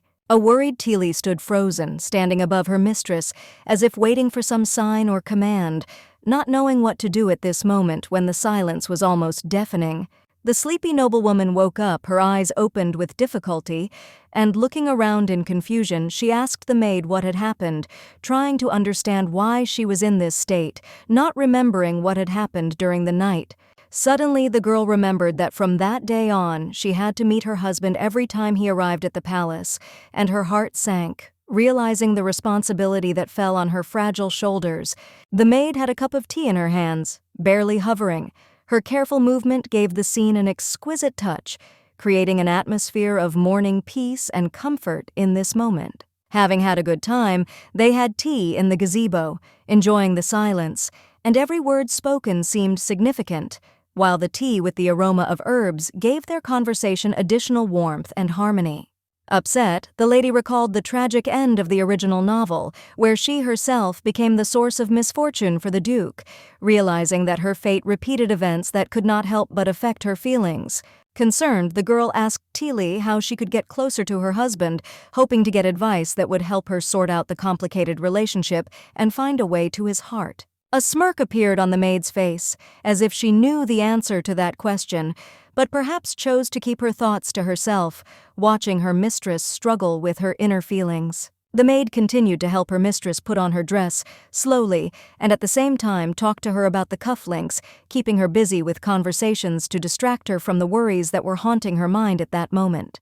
It was meant to be a gift for her husband, a carefully thought-out gesture that expressed her feelings and care, hoping that he would appreciate the effort and attention to detail she had put into the gift. Tilly explained to the owner that only a wife could choose cufflinks for her husband, as if it were a special ritual symbolizing her place in his life and their mutual obligations to each other. The servants carefully braided a bow with decoration in the mistress's hair, creating an elegant and sophisticated image that emphasized her status and attracted attention, adding the finishing touch to her appearance. The noblewoman froze in surprise when she heard that she and her husband would soon have to start trying to conceive a child, as it was part of the family tradition, and she had to realize that she could not escape this expectation. Clutching her head, the lady sighed wearily, feeling her thoughts crashing down on her and the tension inside her growing. This was a new challenge she had to come to terms with, and it frightened her. The estate was luxuriously furnished, majestic chandeliers sparkled on the ceiling, and doors made of expensive wood created an atmosphere of wealth and sophistication, as if every element of the interior had been thought out to the smallest detail. The butler waited at the entrance, standing in a long corridor whose walls were decorated with many paintings reflecting art and history, creating a majestic and solemn feeling that reigned in this place. When he saw the lady, his face changed, and he was very surprised, since he did not expect her to appear in such a state, which only emphasized the unusualness and importance of this visit. The noblewoman loudly declared that she had come to help her husband choose new clothes.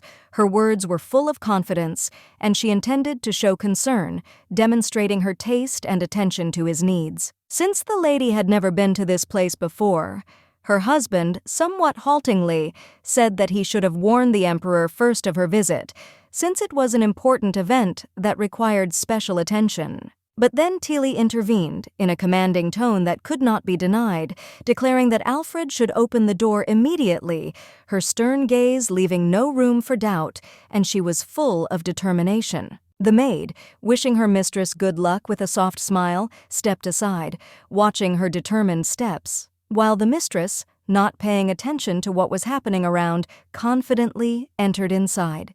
The doors slammed shut behind her, leaving the servants outside, and the silence that followed seemed to emphasize the importance of the moment, closing the entire world beyond the threshold of this mansion. At this moment, a sly and slightly mean grin appeared on the faces of the servants, as if they knew something that was hidden from others, and their looks were filled with some mysterious and sinister confidence. Irvin called her husband's name loudly, the woman's voice echoing through the empty corridors until she could find him, desperately and impatiently searching, as if she sensed that something important was about to happen. There was no one inside the room. It was empty, and its rich furnishings only emphasized the feeling of solitude and peace. The expensive furniture seemed to have been created not for use, but only to impress. The interior was truly luxurious. The room exuded aristocratic sophistication, and the bedroom looked like something out of a fairy tale, with exquisite decor and soft fabrics that created an atmosphere of coziness, but at the same time seemed to hide something more. Frowning as she looked around the room, the beauty couldn't understand why the original Irvin was so cruel to her husband. Her thoughts were confused, trying to figure out this contradiction and understand her actions. Suddenly, the paper lying on the table began to fly in different directions, and the girl gasped in surprise. Not expecting such a turn of events, her eyes widened, trying to understand what exactly happened. She quickly began to gather the documents, throwing them on the floor, trying to maintain order, but her actions became clumsy when Ferven suddenly entered the room, completely naked, leaving her completely confused. The man's bare feet froze next to the beauty, and the silence that fell in the room was broken only by his steps. The girl could not believe her eyes. Her heart skipped a few beats before she realized what was happening. The noblewoman turned around in shock when she heard the noise behind her. Her eyes met the unusual situation, and she couldn't contain her surprise, not knowing how to react to what was happening in front of her. Brushing his wet hair back with his hand, the man noticed that his wife had come into his room for the first time, and this unexpected visit left him slightly perplexed, making him wonder about her intentions. The beauty's cheeks turned red from embarrassment, and her gaze involuntarily lingered on her husband's magnificent body. Her breathing itself became intermittent, and she could barely restrain herself from allowing saliva to flow because of his unimaginable attractiveness. The nobleman slowly approached his guest, his confident movements adding tension to the atmosphere, and each of his steps seemed inevitable, as if he knew how to affect her feelings. The girl, noticing his approach, began to retreat, feeling growing uneasy, because he, wrapped only in a towel on his hips, was walking straight towards her, making her heart beat faster from excitement and bewilderment. She shyly covered her face with her hands, trying to hide her emotions, and, feeling awkward, she became more and more immersed in her own world, trying to avoid his gaze and focus on why she came. As her husband leaned down, Irvin suddenly screamed, startled by his closeness, her voice piercing the silence, breaking the tense moment, and she felt her nerves give way under the pressure of what was happening. Ferven himself was displeased, as his wife had violated his personal space. His face became serious and his gaze became hard, as if he expected a different behavior from her in this situation. With a smile, the nobleman said that they were now very close, his words sounding with a slight hint that what had happened could not help but leave a mark on their relationship, even if it was something not entirely expected. But Irvin turned away, closing her eyes, and objected that she had only come here to choose cufflinks for her husband, and nothing more. Her words sounded firm, and she tried to return the situation to the framework of her original intentions. Ferven explained that the cufflinks were just a pretext for something else, more adult things between husband and wife, which greatly surprised the lady because she did not expect that their meeting could take such a turn. He whispered in his wife's ear that guys usually had more energy in the morning, which was why she came here to help him. His words sounded intimate, and they contained a game that Irvin was not ready to join. The handsome man had a wide grin on his face, satisfied and confident, as if he knew something she didn't, and his expression was full of smugness, as if he was enjoying her confusion. Irvin herself felt bad and angry, because she did not like the ridicule from her interlocutor. Her face turned red with indignation, and inside a feeling of resentment flared up, which she could not immediately hide. Deciding to take revenge, her scarlet lips stretched into a mean smile, as if she was already weaving her insidious plan, ready to test its strength and respond to his ridicule in kind. She slyly approached the nobleman, pressing herself against his chest, and gently asked if they would now follow the family tradition of procreation, and the words were full of ambiguity, which made his heart beat faster. Now it was the guy's turn to blush, his face flushed, and he opened his mouth in confusion, not knowing what to answer, because the beauty had put him in a position from which it was difficult to get out without losing face. The lady stopped immediately, realizing that she was doing strange things and touching her husband too intimately. Her mind suddenly cleared up, and she felt as if she had violated boundaries that she was not yet ready to cross. Suddenly their hands intertwined, and this unexpected gesture was something new for both of them, breaking the usual distance and increasing the tension between them, as if both felt a hidden closeness that had previously been inexpressible. Ferven loudly ordered the maiden that if she was being frivolous, she should immediately let go of their hands, his voice stern and demanding, as if he was trying to bring the situation back under control. The lady began to tease the aristocrat, saying that he should not be embarrassed because they were married. Her words were full of lightness and playfulness, as if she was trying to ease the tension by adding a little humor to the moment. As Irvin suddenly began to fall to the floor, her black hair spread out across the surface, creating a wave effect that unexpectedly engulfed her body, and the moment turned out to be much more chaotic than she expected. The lady winced and blinked, trying to recover from the fall. Her breathing was ragged and her thoughts were confused as she tried to understand what had happened because everything was happening too fast. She realized with surprise that Ferven was lying on top of her, his strong form looming over her like a heavy reminder, his gaze focused on her eyes, making her heart beat faster. The noblewoman was very embarrassed when she realized what an intimate situation they found themselves in together.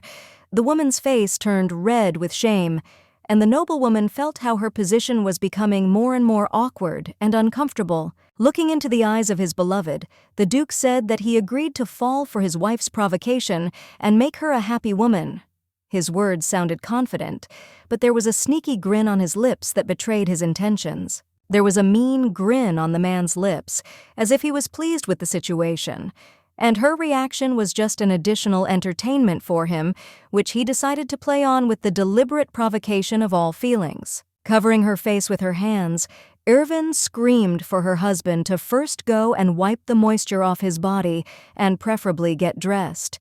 Her voice was full of irritation, and in her eyes a mixture of embarrassment and indignation at what was happening was visible. The couple sat awkwardly on the bed, distant from each other in silence, as if neither knew how to continue this moment, which was unexpectedly awkward and full of hidden tension. It was noticeable that the Duke was also embarrassed.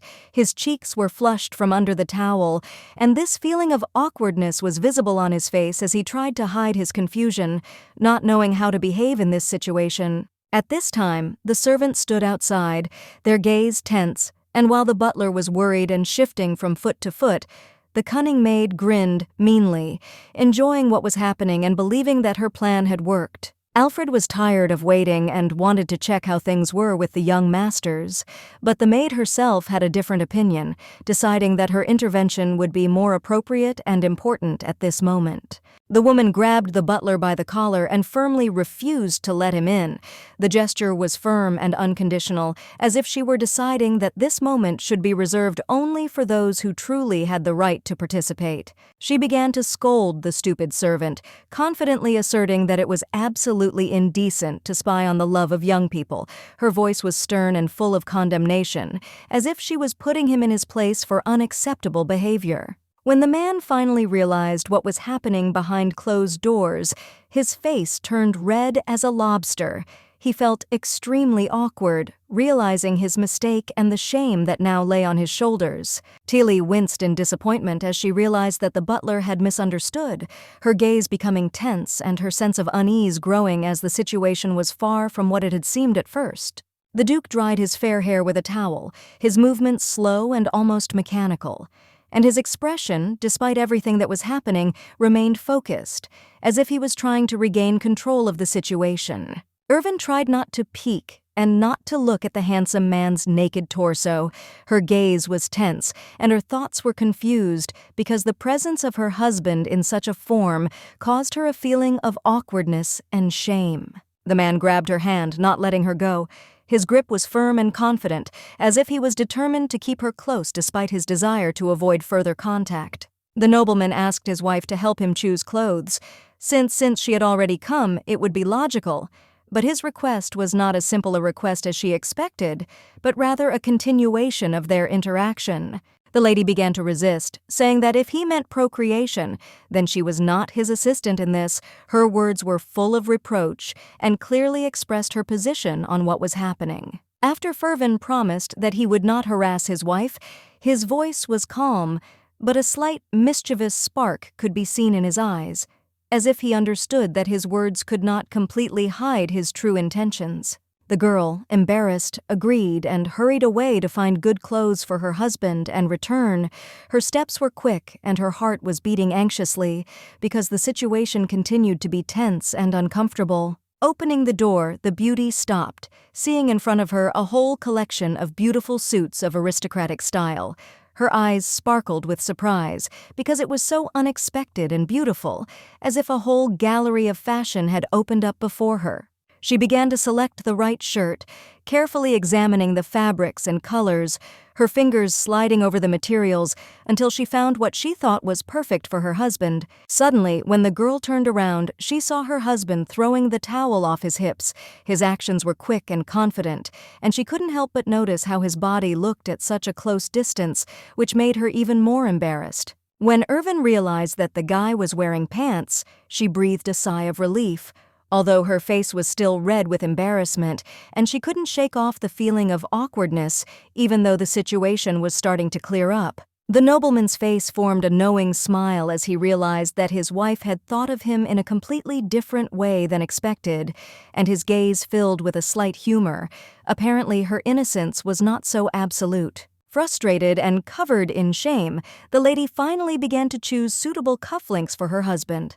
Her movements were careful and slow as she tried to focus on the important task to distract herself from the awkwardness. The woman's fingers grabbed the beautiful red heart-shaped decoration, and she felt her fragile heart beat faster as the decoration appeared in her hands, like a symbol of the feelings that went into this choice. Holding the jewel in her hands, she turned to the guy, worried whether he would accept her choice, because this gesture was a symbol of all attempts to get closer to him, and she could not predict how he would react.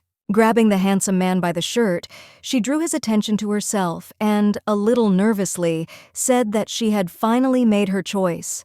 Her sweet voice sounded decisive, but a spark of doubt still played in her eyes. Red hearts were pinned to the sleeves of the nobleman's white shirt, and when she saw them on his clothes, her heart filled with pride in her choice, little symbols of love that she had chosen so carefully.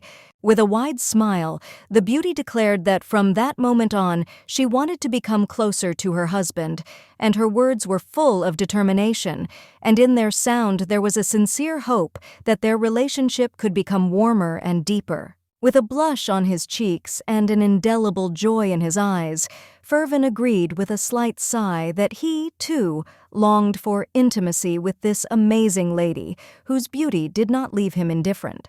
Shyly lowering her gaze, the noblewoman remained surprisingly pleased at this moment, as if hiding a smile which, despite its modesty, was a vivid confirmation of inner harmony and happiness. Later, with a hearty laugh, she laughed happily, discovering that her husband had become much softer and kinder with her, which certainly brought a new, warm atmosphere of mutual respect and tenderness into their relationship. Rumors circulated in the secluded corners of the kingdom that ever since the Duke and his wife had become more closely associated, their lives had changed for the better, and everyone around them began to notice how their understanding had changed. Teely and Alfred had a loud argument about the veracity of these rumors, fiercely debating whether these speculations were true or simply a figment of someone's imagination with no basis in reality. The unexpected and heated argument was interrupted by the Duke himself, who, coughing into his fist, politely attracted the attention of everyone present, thereby forcing everyone to remain silent and concentrate on his words.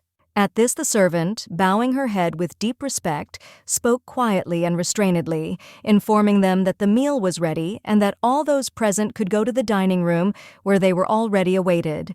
The many servants who stood in the corridor stood in line and, with an expression of respectful esteem, greeted the young master, bowing to him as befits such occasions, not forgetting to show their gratitude for his attention. However, Ferven did not respond immediately, only asking his wife to have dinner with him, expressing a desire for her to prepare for them a delicious gourmet meal that would bring them pleasure. The maids standing nearby began to quietly discuss how much the Duke's attitude towards his wife had changed, how warm and caring he had become towards her, and how clearly they had become close to each other. Irvin, upon hearing her husband's request, immediately beamed with joy, promising that she would prepare for them the most delicious dish she could, with a full sense of love and attention to his desire. But as soon as she said those words, her face suddenly darkened, and she became a little uncertain when she asked if Ferven really wanted to have dinner with her that night, in such an intimate, close circle. The man's hand, reaching forward,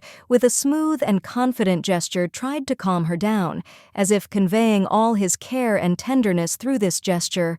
The fingers lightly touched the skin, as if he wanted to relieve all the worries. Grabbing the shy lady by the chin, Ferven gently lifted her face and, looking into her eyes, said that this night would be special, and that there would be a union between them. After these words, he turned around and, without saying another word, left, leaving his surprised wife and happy Tilly in complete silence, where each of them experienced the moment in their own way. The nobleman, not paying attention to their reactions, jumped on his white horse and, swinging the reins, rode away with a decisive movement, disappearing into the distance of the night, leaving behind only traces on the ground. The maiden, full of anxiety and bewilderment, shouted after her fleeing husband, with eyes full of grief and bewilderment, trying to understand what he meant by mentioning some strange solitude between the two of them.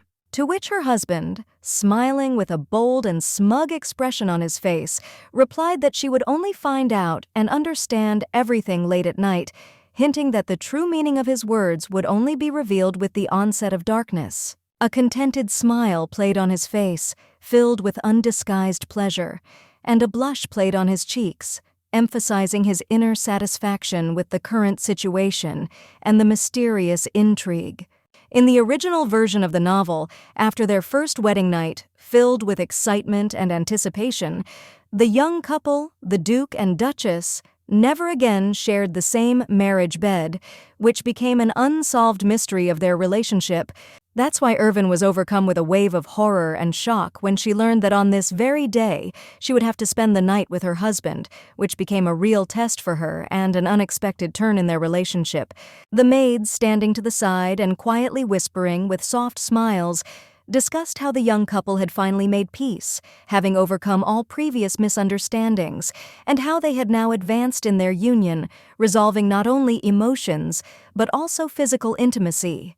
Tilly, standing next to her mistress, could not hold back her tears of happiness, because she knew that now the Duke and Duchess, having overcome all barriers, would finally be able to conceive a child who would become the long-awaited heir of their family, embodying their hopes for the future. Irvin herself could barely hold back her tears, overcome with fear of what might happen tonight. Thoughts about the future tormented her, and despite her desire to be strong, anxiety did not leave her heart. The bright and merciless rays of the sun softly penetrated the windows of the estate, filling the atmosphere with warmth and tenderness, as if instilling hope in the soul that the night would bring not only fear, but also changes. The maid, with a slight smile on her lips, said that everything should have happened so long ago from the very beginning, because finally the moment had come when everything fell into place and took its course. The maiden, with joy and relief in her voice, said that now the elders would not condemn the lady, since she would give the Duke a long-awaited heir, which would free her from all her previous worries and reproaches. Realizing that she had said something unnecessary, Tilly quickly covered her mouth with her hands, apologizing to the lady, who sadly lowered her head, as if not knowing how to properly respond to her words. The noblewoman herself, upset, was lost in thoughts about how stupid and intrusive the servant could be, that despite her good intentions, she managed to plunge her into such confusion. Remembering her husband, the lady began to shake her head from side to side in embarrassment, trying to get rid of unnecessary memories and forget about him at least for a while, so as not to give in to emotions. With a forced smile, the lady, trying to regain her composure, told Tilly that her husband had probably said all this only out of politeness, without any special intention, and that his words should not be taken too seriously. The maid quietly whispered in the girl's ear that her husband would not dare to touch her without her permission, trying to calm her down, because she understood how worried the mistress was at that moment. The noblewoman, looking at the maid in bewilderment, asked her why Ferven had suddenly started talking about sharing a bed together, since it seemed strange and inappropriate given everything that was happening. Smiling slyly, Tilly explained that recently the lady had become kinder, prettier, and all the changes could not go unnoticed, so perhaps the gentleman could not resist such a charming transformation. At that time, the Imperial Palace inspired grandeur. Its walls concealed stories of centuries of tradition and power, and inside there reigned a strict discipline, which, despite its external inaccessibility, was full of secrets. The clever Duke sat over the documents, reading and signing papers with concentration, absorbed in important state affairs, his face remaining calm, despite the importance of the moment and the responsibility he bore. He clutched the cufflinks that his wife had chosen especially for him with his hand, as if he could feel her presence in these small details that were imbued with care and attention to every moment of their lives. Then Irvin, with a slight smile, offered him to revive their marriage, looking confident and beautiful, as if at that moment she was ready to return to them those feelings that they once lost and return harmony to their relationship. However, it was clear that the girl would be under pressure from society, because everyone around her, with curiosity and sometimes condemnation, pointed their fingers at her, pushing her to take a step that could lead to risk. Sitting at his desk in his office, Tot thoughtfully reflected on the future in which an heir would be conceived, and on his wife, pondering how all these events could change his life and relationship with her, filling his mind with important thoughts. The nobleman didn't even notice how another man quietly joined him behind him, his steps barely audible, and his presence felt only by the change in the tension in the air around him. It was Renz Celestine, a count of illustrious lineage, with a grin on his lips and hair as black as night. The boy came up and asked curiously what had happened to his friend that he was so sad, losing his usual confidence. Taking the letter from his colleague, the Duke moved away, feeling his personal space being violated. The man who had intruded into his thoughts without invitation was now standing next to him, causing him to resent his unusual spontaneity. Without waiting for an invitation, Renz confidently sat down on the chair next to him, looking closely at his friend. He noticed that the Duke had new cufflinks, and it was probably these that were the cause of his recent inner unrest. Ferven first chose heart-shaped embellishments, which were carefully embroidered onto his shirt, deciding that this detail would add romance and expressiveness to his look for an important meeting. The Count was shocked, his blue eyes wide, when he learned that it was his wife who had chosen these cufflinks for the Duke, as he would never have thought that she would attach such importance to this detail. Ferven, noticing the displeasure on her face, felt disappointed inside, but looking at the others, he realized that his wife's actions were quite logical, because she always tried to help her husband in choosing accessories, which was not unexpected. Returning to reading the letter, the nobleman suddenly froze from what he had read, unable to immediately comprehend what he had just learned. These words struck him to the depths of his soul, causing his heart to freeze and his thoughts to stop. On paper was a message from the Emperor, the decision of which was required immediately because its implementation had to be completed that same day, which added tension to the situation and gave it urgency. Renz wished good luck to his friend who, overwhelmed with stress, clutched his head, not knowing how to cope with the situation and what to do in response to such an unexpected challenge. The Count, waving his arms around, loudly declared that the Duke would not return home soon with such a task, but he himself was already getting ready to leave, since his business could not tolerate delays. The upset, handsome man looked away, remembering that in the evening he had a meeting with his beloved, for which he would certainly be late, and this only added to his worries at this anxious moment. Surprised, Renz froze when he heard the question about why he fell in love with his wife, as this unexpected question made him think about the reasons for his feelings, which seemed to have always been obvious. After which he began to tell how beautiful his wife was, with long, silky hair and eyes like stars, because her beauty captivated him at first sight and remained in his heart forever. Coughing into his fist, Renz added that his wife's kindness had also won his heart, which, however, did not particularly impress the Duke, who was skeptical of such words. The guy, all red with embarrassment, pointed his finger at the Duke and asked a question in return, asking why he fell in love with Irvin, since his curiosity now knew no bounds. Having come to his senses, the man began to explain that this lady had become his first and last love, because her image had forever left a mark on his heart that had not been erased over the years. She was like a wild red rose the moment they first met, with scarlet lips, black hair, and blue eyes that, like magnets, attracted his gaze and also captivated his fragile soul. Renz winced, and then exclaimed in surprise that he had not thought that his friend would fall so head over heels in love with a woman, so deeply and sincerely that it would become his real revelation.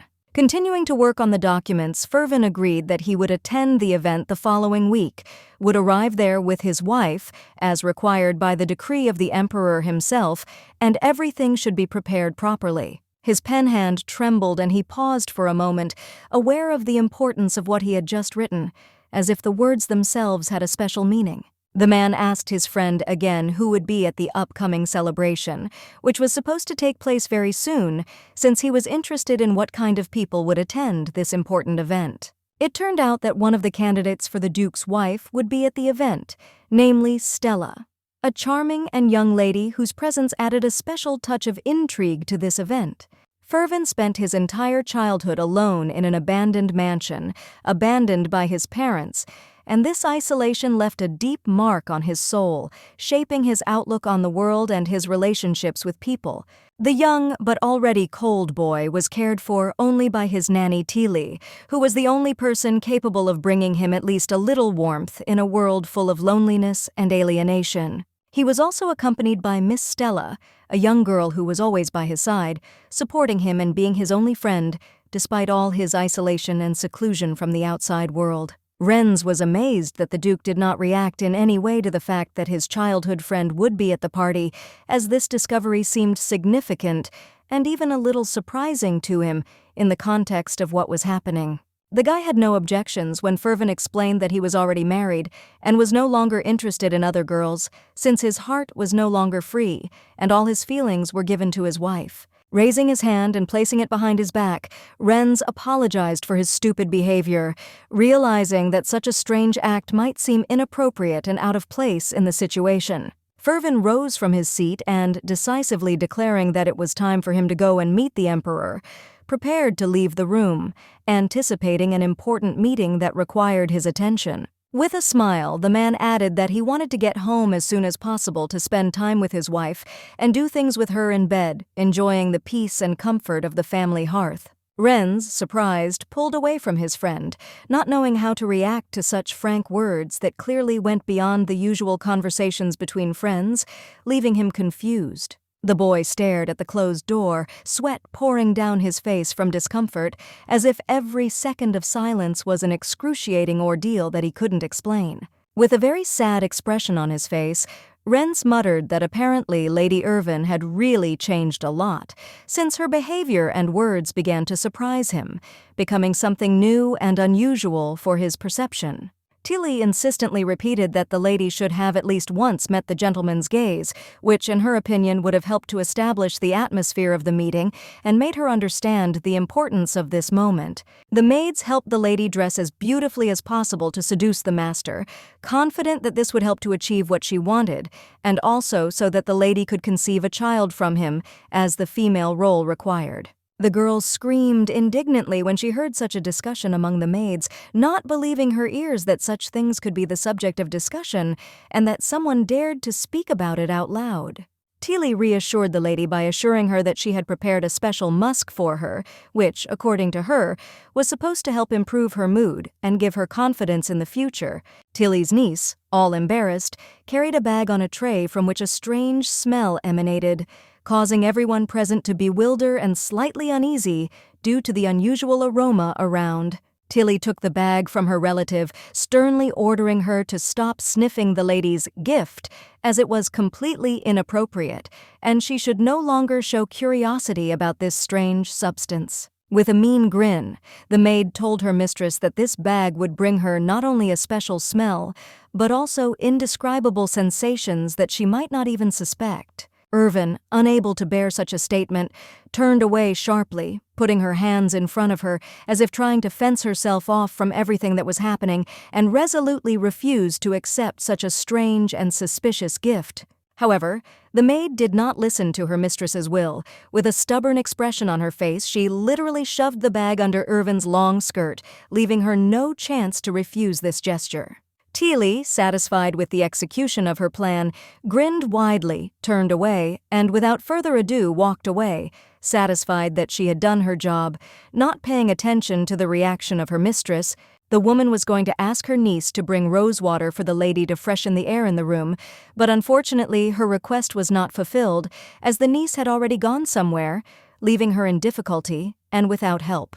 Marian, like a wild March cat, suddenly pressed herself against her mistress's skirt, not hesitating to leave traces of drool on the exquisite fabric, as if this was her only desire, closeness to her object of desire. Tilly, outraged by the indecent behavior of her relative, was forced to discreetly but decisively push Marian away from the young lady, trying to stop this unwanted and frankly indecent contact and restore order in the room. The maid, as if anticipating her next step, was ready to return and again grab the hem of the Duchess's dress in order to sniff with greedy curiosity and passion this alluring scent that attracted her without memory and tempted her.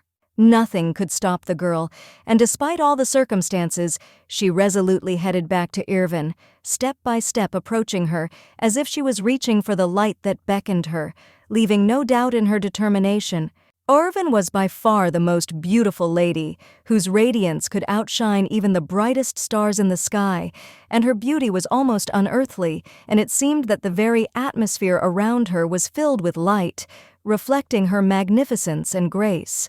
The headmaid's niece, with curiosity in her eyes, noticed that the mistress so rarely attended meetings with other aristocrats, and this intrigued her more and more, because in her eyes Irvin always remained a mystery, hiding more than she showed. Tilly, lost in thoughts about the upcoming important event, quietly muttered under her breath, thinking about how much trouble the preparation would require. She needed to order a new dress, think through everything down to the smallest detail so that everything would be perfect and worthy of her position. Suddenly, the butler entered the mistress's chambers and announced that the gentleman had conveyed to her an important message that required immediate attention, leaving no doubt that it was something important. The maiden, slightly surprised by the butler's visit, accepted the letter and, without wasting any time, began to read the words written by her husband, in which he explained that due to urgent matters he would be delayed at work and would probably not return home until late at night. The maids standing in the corner of the room were clearly confused by the news,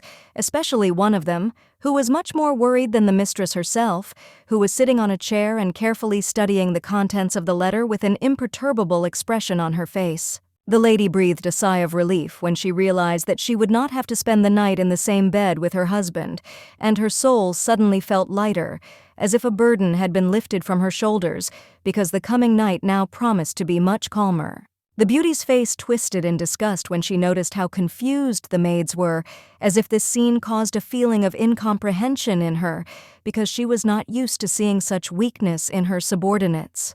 The servant, having accepted the words of praise from the mistress, modestly folded her hands in front of herself, feeling how pleasant it was to hear recognition for the work done, because it gave her confidence in her abilities and strengthened her faith in her usefulness.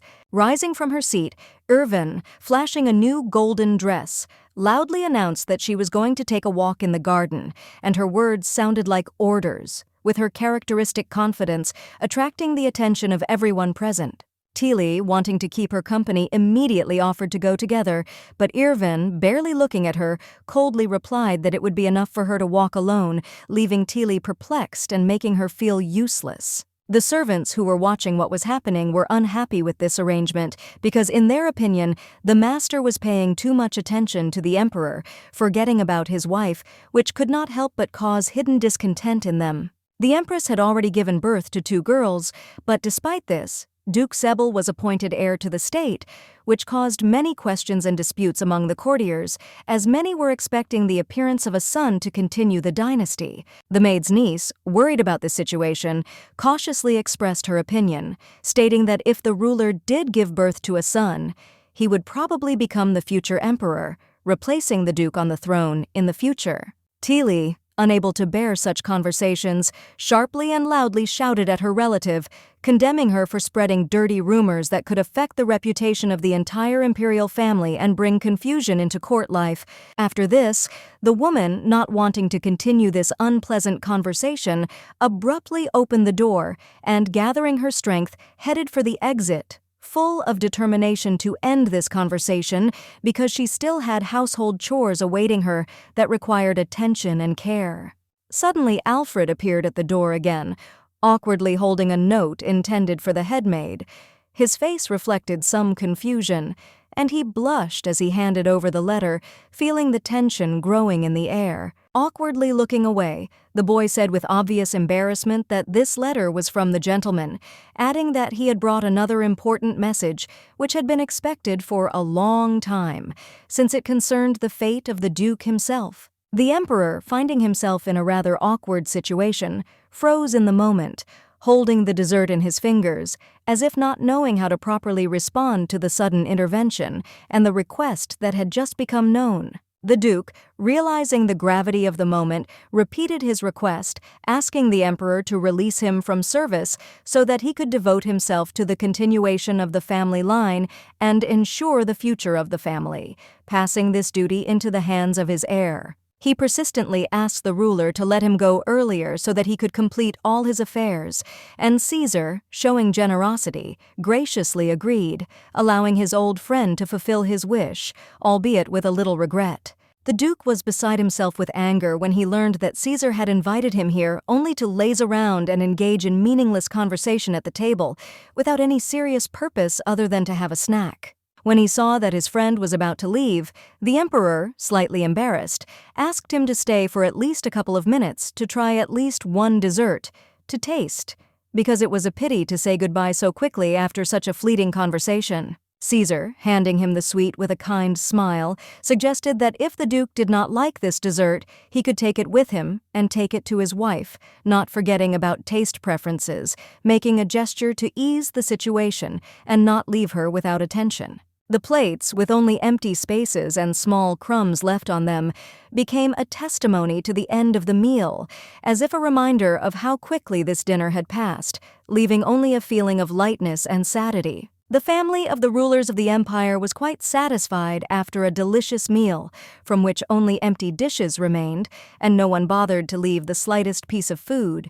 Everyone was full and immersed in their cozy world, forgetting about the rest. With a smile, Caesar noticed how his friend had indeed changed a lot, and there was a slight irony in his voice, as if he was surprised at how events and time could change people so much, leading them to completely new states. Evening came, and in the darkness the maids, as ordered, searched throughout the entire territory of the house, not finding even a hint of a place where the mistress could be. Searching the yard and the street, they anxiously watched every step, since the mistress had disappeared during the day. Suddenly, Ferven appeared unexpectedly, leading his horse, and, with obvious bewilderment, asked Tilly what was going on, because judging by his tone, the situation was clearly beyond the ordinary. Tilly, embarrassed by the question, awkwardly began to explain that they had lost the owner of the house, and now they could not find her anywhere, neither in the house itself nor on the street, and her face expressed confusion because without knowing the reasons for her disappearance, it was difficult to find any ways to find her. The aristocrat, completely overcome with horror and anxiety, froze in place. His heart sank with anxiety when he learned that his wife had disappeared, and no thought could calm him down at that moment, because the disappearance of a loved one is always scary and unpredictable. It had all happened only a few hours ago, when it was still light and daylight was in the yard, filling everything around with a warm light. Then it seemed there was not the slightest sign of trouble, and everything was going on as usual. But now it seemed distant and impossible. The beauty, walking so easily and freely through the garden, enjoyed nature and silence, absorbing all the harmony around her, breathing in the fresh air when in her soul, despite her external carelessness, there was not the slightest suspicion that her life would soon change. However, in her thoughts there was only one person, her wonderful husband, like a prince, who was always her support, her inspiration, and who seemed to her ideal in every sense, her love, which seemed to be unshakable. Trying to get rid of the obsessive thoughts, Irvin, not realizing how much anxiety was taking over her, shook her head sharply as if wanting to throw off the heavy thoughts. She tried to concentrate, trying to find the strength in herself not to lose control of the situation. Clenching her hand into a fist at her chest, she reminded herself of her main goal: to become a good wife, to fulfill all her duties and, no matter how bitter it was, to peacefully separate from her husband, forgetting about everything that once connected them. Suddenly, Irvin's gaze was drawn to a small house that was hidden in the shadow of the garden, as if hidden from prying eyes, as if the garden itself wanted to hide it from unwanted views. It was a small wooden room, almost invisible among the tall bushes and greenery, which by its location seemed to invite Irvin to come closer and solve its mystery. The girl, driven by strong curiosity, could not resist the temptation to enter the house, quietly opened the door and, once inside, immediately noticed the simple furniture, which, despite its modesty, still attracted attention with its neatness. Looking around and seeing no signs of life, she asked loudly, addressing the emptiness of the room, if anyone was there. But her voice received no answer. Only echoes of silence returned to her. There was not a single person inside, but in the corner of the room there was a small bed, and next to it a wooden table, which with its simple but solid appearance seemed to complement the atmosphere of comfort and peace, despite the loneliness of this place. Deciding that it would be better to return to the garden, the girl decided to postpone the conversation about the strange house until better times, deciding that later there would be a more convenient moment to share her impressions of that place with Tilly. However, her thoughts were suddenly interrupted by a glance that fell on a small black kitten sitting motionless near the chair.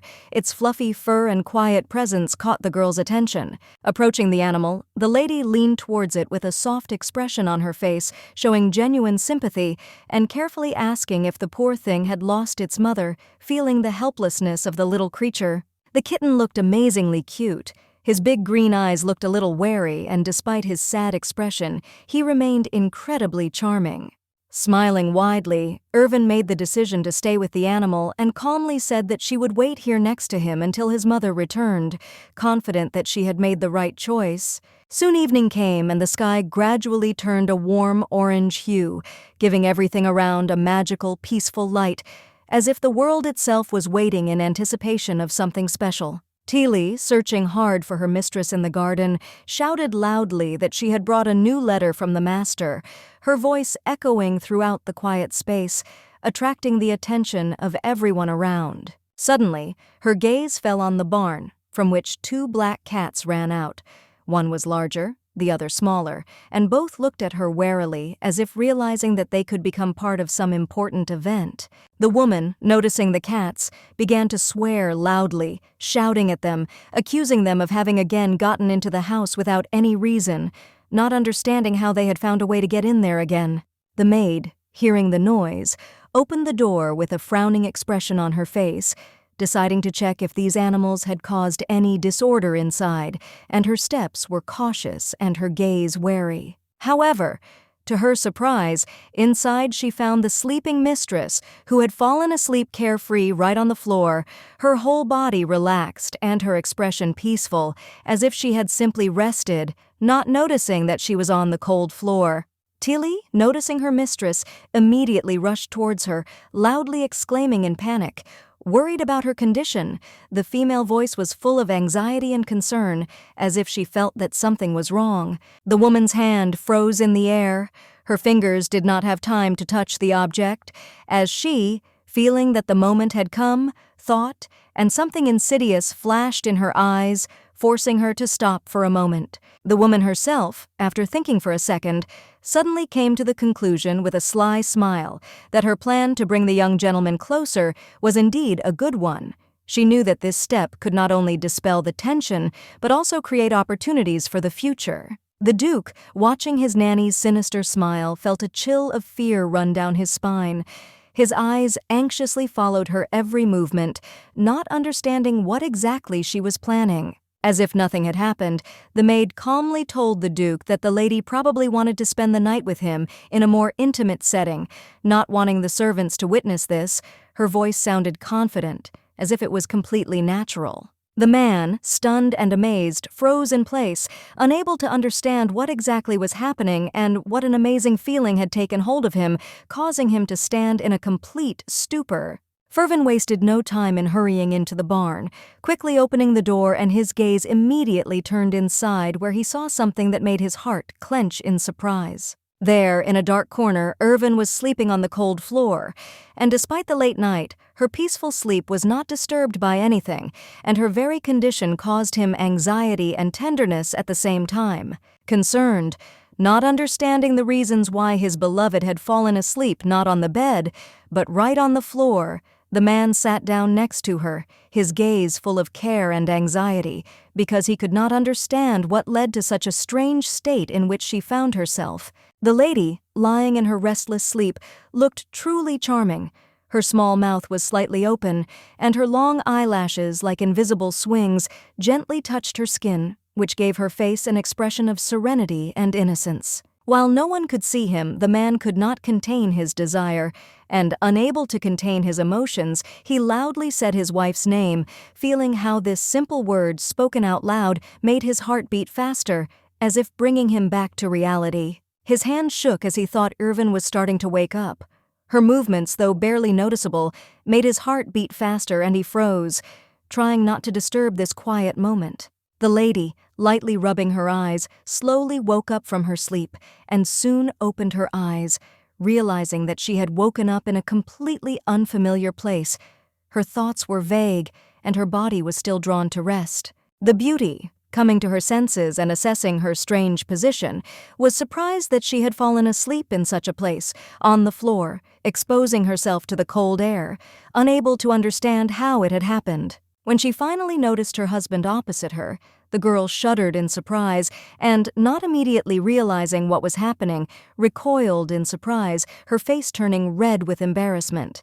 Coughing in embarrassment, Ferven, feeling the awkwardness of the moment, reminded his wife that this cottage belonged to him, and the girl could do whatever she wanted here because he did not intend to limit her freedom of choice.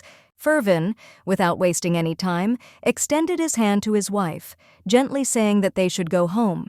His gaze was full of tenderness and care, as if he wanted to hurry back to the familiar environment where it would be calm and cozy. Ferven himself was dressed in the suit he had put on that morning, which gave grounds to conclude that he had just returned home, as if his day was just beginning, and not coming to an end, despite the late hour. Suddenly the noblewoman turned away and, with unexpected determination, refused to follow her husband, which surprised him to the depths of his soul, because he could not have foreseen that she would act so unexpectedly at the moment when he was ready to return. Finding herself in this situation, the aristocrat flatly refused to share a bed with him, which at first confused Ferven, making him wonder what could be hidden behind such a decisive refusal, which put him in a somewhat awkward position. The guy said, puzzled, with a slight bewilderment in his voice, that a young couple like them should sleep together because, in his opinion, it was natural and logical for people who were married, even if their relationship was far from ideal. However, the girl, not wanting to remain on the sidelines, firmly demanded from her husband a promise that they would sleep in separate beds. Her voice was decisive, and in its tone there was an unshakable confidence that such an agreement must certainly be observed. Irvin added with a slight hint of irony that they would only appear as a couple in the presence of other people, but there was, in fact, no intimacy between the two of them, as their relationship had nothing to do with real family harmony. The guy froze in shock at his wife's words, in which she admitted that she thought he didn't want children from her, and this discovery stunned him, making him wonder how exactly she came to such thoughts that, it would seem, had no relation to the reality of their relationship. Turning away, the guy quietly, with increasing tension, said that he never said that he didn't want intimacy with her. His words sounded restrained, but there was hidden pain and bewilderment in them, because he didn't understand how such a misunderstanding arose. Standing on her feet, Irvin firmly ordered him to speak louder because nothing could be heard. Her voice was determined and a little insistent, as if she could not allow herself to remain in the dark, needing clarity and certainty in her husband's words. Her dress, fluttering slightly in the air, emitted a strange but pleasant scent that seemed both familiar and new, filling the space around her with some barely perceptible mystery, as if there was a riddle hidden in this scent. Hearing his words, Ferven could not restrain himself and, falling to the floor, tried to inhale even more deeply that strange but alluring smell that did not give him peace, as if he was absorbing something special and important that he could not explain. The boy was covered in sweat, feeling his body fill with a strange wave of heat, and the blush on his cheeks betrayed his embarrassment and confusion, when all his feelings suddenly overflowed and became difficult to control, as if every breath was a struggle.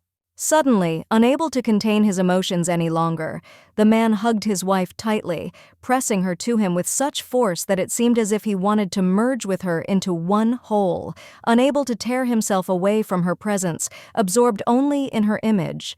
His hands were clutching the woman's black strands of hair with such force that it seemed as if he couldn't let go, and his teeth were clenched tightly as if he was trying to hold on to the last remnants of control, unaware of how the feelings were taking over him, almost paralyzing his mind. The body odor, so unfamiliar and at the same time alluring, drove the aristocrat crazy, and his thoughts became more and more confused, as if he was losing the ability to think clearly, and his passion for the beauty became unbearably strong, causing an irresistible desire for intimacy. Irvin, suddenly alarmed by this behavior, pushed the nobleman away from her, not understanding what he was allowing himself to do.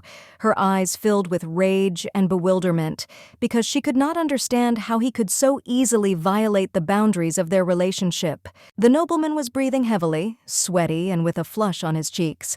His body was overcome with excitement, and his mind, struck by desire, could not find peace, as if he was a prisoner of his own emotions that burst out despite his attempts to restrain himself. Without thinking twice, he leaned down and buried his face in the soft fabric of his wife's skirt, enjoying her scent, curiously inhaling the subtle notes of her perfume that filled the air. Soon his gaze fell upon a small bag from which came a surprisingly pleasant smell. This scent turned out to be white deer musk, known for its properties of arousal and attraction. It turned out that this entire intricate plan was part of a clever game by Tylee, a clever maid who was thus trying to play on the feelings of the Duke and Duchess, striving to bring them closer. The guy, with a mocking smile, abruptly threw the bag behind his back, declaring that it was just a pathetic excuse on the part of his wife, trying to justify her actions with the help of ridiculous tricks. The lady's entire appearance, her posture and manners indicated that she was completely ready to spend her wedding night with him, as if she had been prepared in advance for this important and exciting moment. The aristocrat, approaching the lady, with dignity and firmness ordered her to listen now to his sincere, heartfelt desires, which he intended to express and which were supposed to change their relationship. Irvin felt her vision darken and her insides tighten with fear. She trembled, unable to suppress the wave of horror that swept over her at the thought of what her husband might do to her at this moment. Suddenly, with determination and strength, the Duke lifted the noblewoman into his strong arms, lifting her with ease as if she were a feather, preparing to carry her to a new place and begin something important for their future. Capriciously, with a stubborn expression on her face, the lady began to resist, demanding that her husband immediately put her down on the floor, swinging her legs without any embarrassment, trying to free herself from his hands. However, when she least expected it, the guy, ignoring her resistance, lay down next to her, carefully placing her on the bed, and then climbed on top of her, taking on a decisive, commanding look. He did not react to his beloved's words in any way, but only quietly approached the soft skin, continuing to move forward, while the girl herself, all red with embarrassment, could not contain her excitement, feeling the closeness of his body. Ferven, hearing the lady's words that others would soon be looking for her, moved away, breaking away from her a little as if afraid of the consequences of this warning. However, it turned out that Irvin was extremely unhappy with the place where the Duke decided to take her and make love, because she expected that their intimate moments would take place in more suitable conditions. The nobleman, hearing such an accusation, was extremely indignant. He cried out furiously, insulted at being called an animal, and his eyes filled with anger and resentment. An argument ensued between the couple, with each trying to defend their point of view and no one seeming to give in, adding to the tension that reigned between them. Suddenly, the white shirt was easily and almost effortlessly removed from his shoulders, casually thrown to the floor, as if it no longer mattered, because all attention was focused on what was happening at that moment. Irvin's skin flushed with excitement, as her gaze couldn't tear itself away from the handsome and seductive sight that was unfolding before her, as if her husband was becoming even more attractive in this tense moment. Approaching her lips, the husband, not hiding his emotions, with a slight mockery, but at the same time with complete seriousness, declared that she was the first to provoke him to such actions, forcing his behavior to go beyond the limits of normal restraint, after which, having calmed down a little, he added that every day he fought with himself, restraining his desires that raged so strongly inside, and now that all this had accumulated, he could no longer resist what was happening between them. In the original, there were no such feelings, such deep experiences and worries, when the Duke, having decided to take a new wife, easily and without unnecessary hesitation got rid of the old one, as if she no longer had any significance in his life. Irvin, looking her husband straight in the eyes, sincerely admitted that her only desire was to simply live with him peacefully, without all these complex intrigues and conflicts, not demanding anything more from life, only peace and harmony. The nobleman, hearing these words, seemed to be petrified, in shock and incomprehension, because for him it was a real blow to realize that the lady so openly trusted him, believing that he would believe her words and feel her sincerity. Suddenly it started raining outside the window, pouring and powerful, with thunder and thunder that seemed to reflect the tension that reigned in the air between them, as if nature itself had responded to their difficult conversation. The lady's stomach suddenly growled with hunger, and the man, catching this signal, stood up from his seat, deciding to go get a bag of food to satisfy her needs and prolong their communication, which seemed to bring them closer together. Irvin insisted that they continue the conversation despite the interruption of hunger, but a loud and slightly embarrassed sound from her stomach made her shut up, reminding her of how inexorably time was dragging on. And so the moment came when the young couple sat at the table opposite each other, devouring desserts, enjoying each bite as a symbol of their shared, albeit brief, peace and warmth that they found in each other.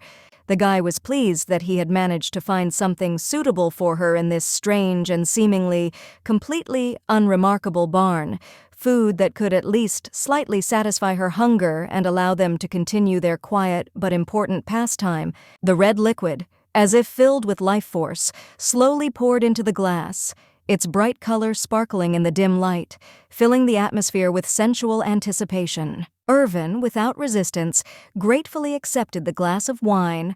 Her lips touched the rim, and she took the first sip, enjoying its taste, which warmed her from the inside and made her feel a certain lightness in this moment. With a smile that hid love and tenderness, the handsome man watched his beloved with pleasure. His gaze was full of warm admiration, and he could not take his eyes off her sweet face, which reflected sincere joy. The man's hand, with long and graceful fingers, was extended forward as if inviting her to something new, tender and perhaps even more intimate, but without violating that thin boundary between them, which was full of respect. The man's laughter, genuine and cheerful, sounded when he noticed where the manners of the perfect wife were, because her mouth was covered in cookie crumbs, as if she could not cope with this simple treat. Embarrassed and slightly confused, the lady turned to justify herself and began to complain, claiming that the cookies were so delicious and fragile that it was impossible to eat them without leaving crumbs. The Duke himself, without changing his expression and with firm determination in his voice, insisted that they had to sleep in the same bed, because for him it was an obvious and natural step, but his words clearly upset his wife, causing her slight displeasure. The girl tried to regain her former calm, but her husband calmed her down, promising that he would not force her to do anything and would not commit any shameful acts, which calmed her down somewhat, but left a slight tension in her soul. Recalling the main character, Irvin said that in reality, people can always find support and comfort in their loved ones, in someone who understands and loves them, and that it should always be like this, with someone who is close to the heart. These words outraged the guy to the depths of his soul, and he jumped up from his seat, loudly indignant, not believing that she could think that he had another partner, his face distorted with indignation, and his eyes flashed with rage. Ignoring her flushed cheeks, her husband's gaze remained dark and intense, and his mouth was pressed into a hard line, reflecting all the rage and discontent that he was trying so hard to contain inside. He continued to walk down the street, unable to find peace while the light outside the window of the house was on, a symbol that the tension continued to build, and everything inside him demanded an outlet. In the barn, the stove continued to crackle and consume the wood, radiating a warmth that seemed so contrasting and cozy, while in the house there was an anxious and tense atmosphere. The noblewoman, with a smile on her face, devoured the pages of the book, completely immersed in its plot, not noticing the unrest around her, which grew with each passing moment. There was a thunderstorm raging outside, lightning flashed brightly in the sky, and the weather was terrible, as if nature itself was reflecting the storm of emotions raging in the house, increasing the tension in the air. Ferven, like a good husband, lay calmly in bed, waiting for his wife.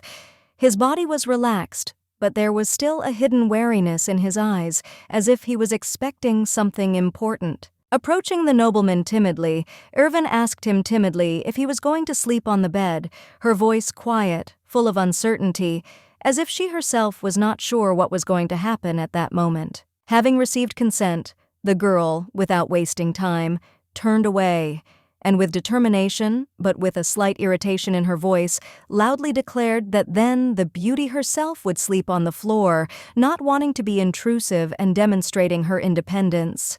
Suddenly, her female hand was intercepted by a male one, and without saying a word he stopped the lady, as if warning her against a decision that was perhaps not as harmless as she thought. The handsome man suggested that they sleep together that night. His voice was quiet but confident, as if it was not just a proposal but something natural that was supposed to happen between them. Before the noblewoman could say a word against him, she was suddenly pulled down and found herself in his arms, losing her balance, and was surprised to feel her body begin to fall to the side. In the blink of an eye, Irvin found herself lying right next to her husband, her face so close to his, and his sly smile suggested that it was all intentional, and there was something a little playful and tense about the moment.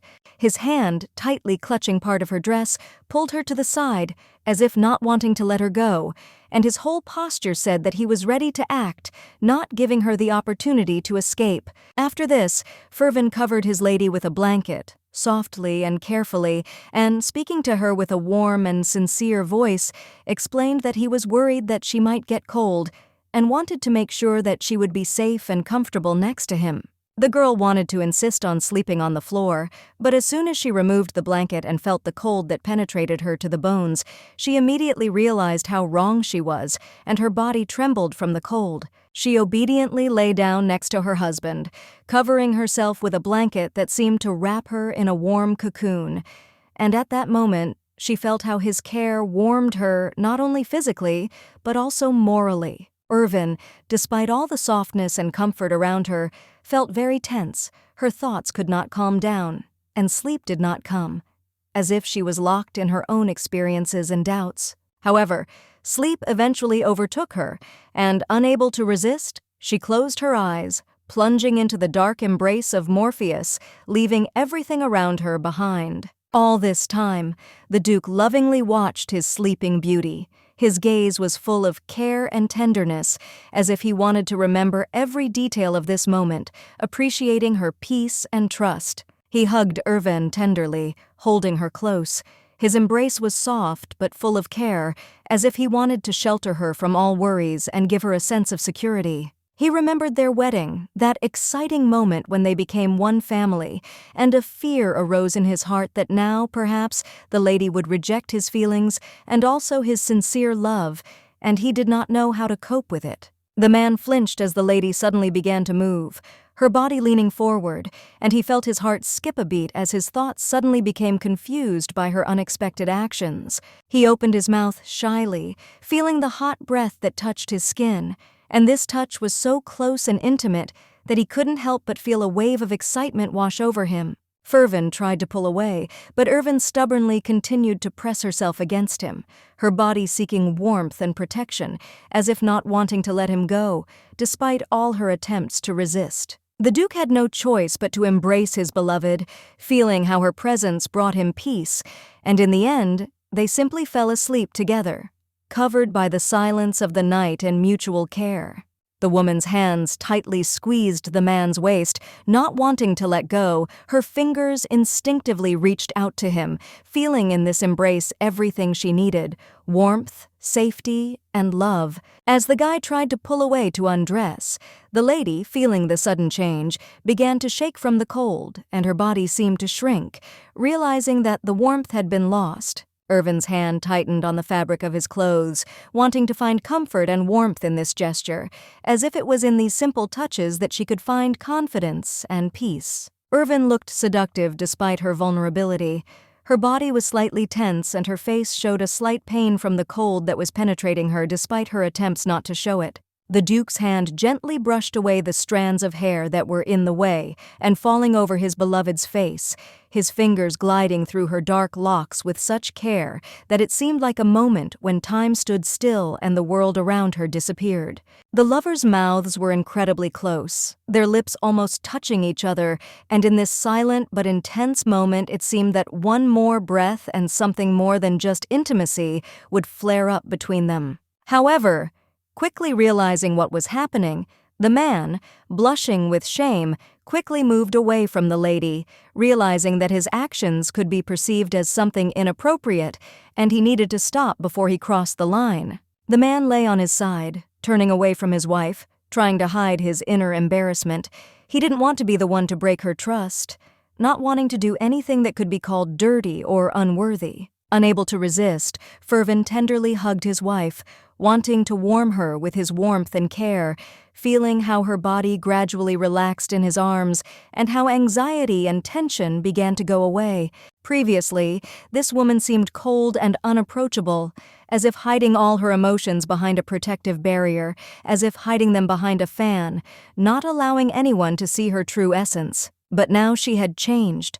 Like a beautiful, confident, yet fragile flower blooming in the morning sun.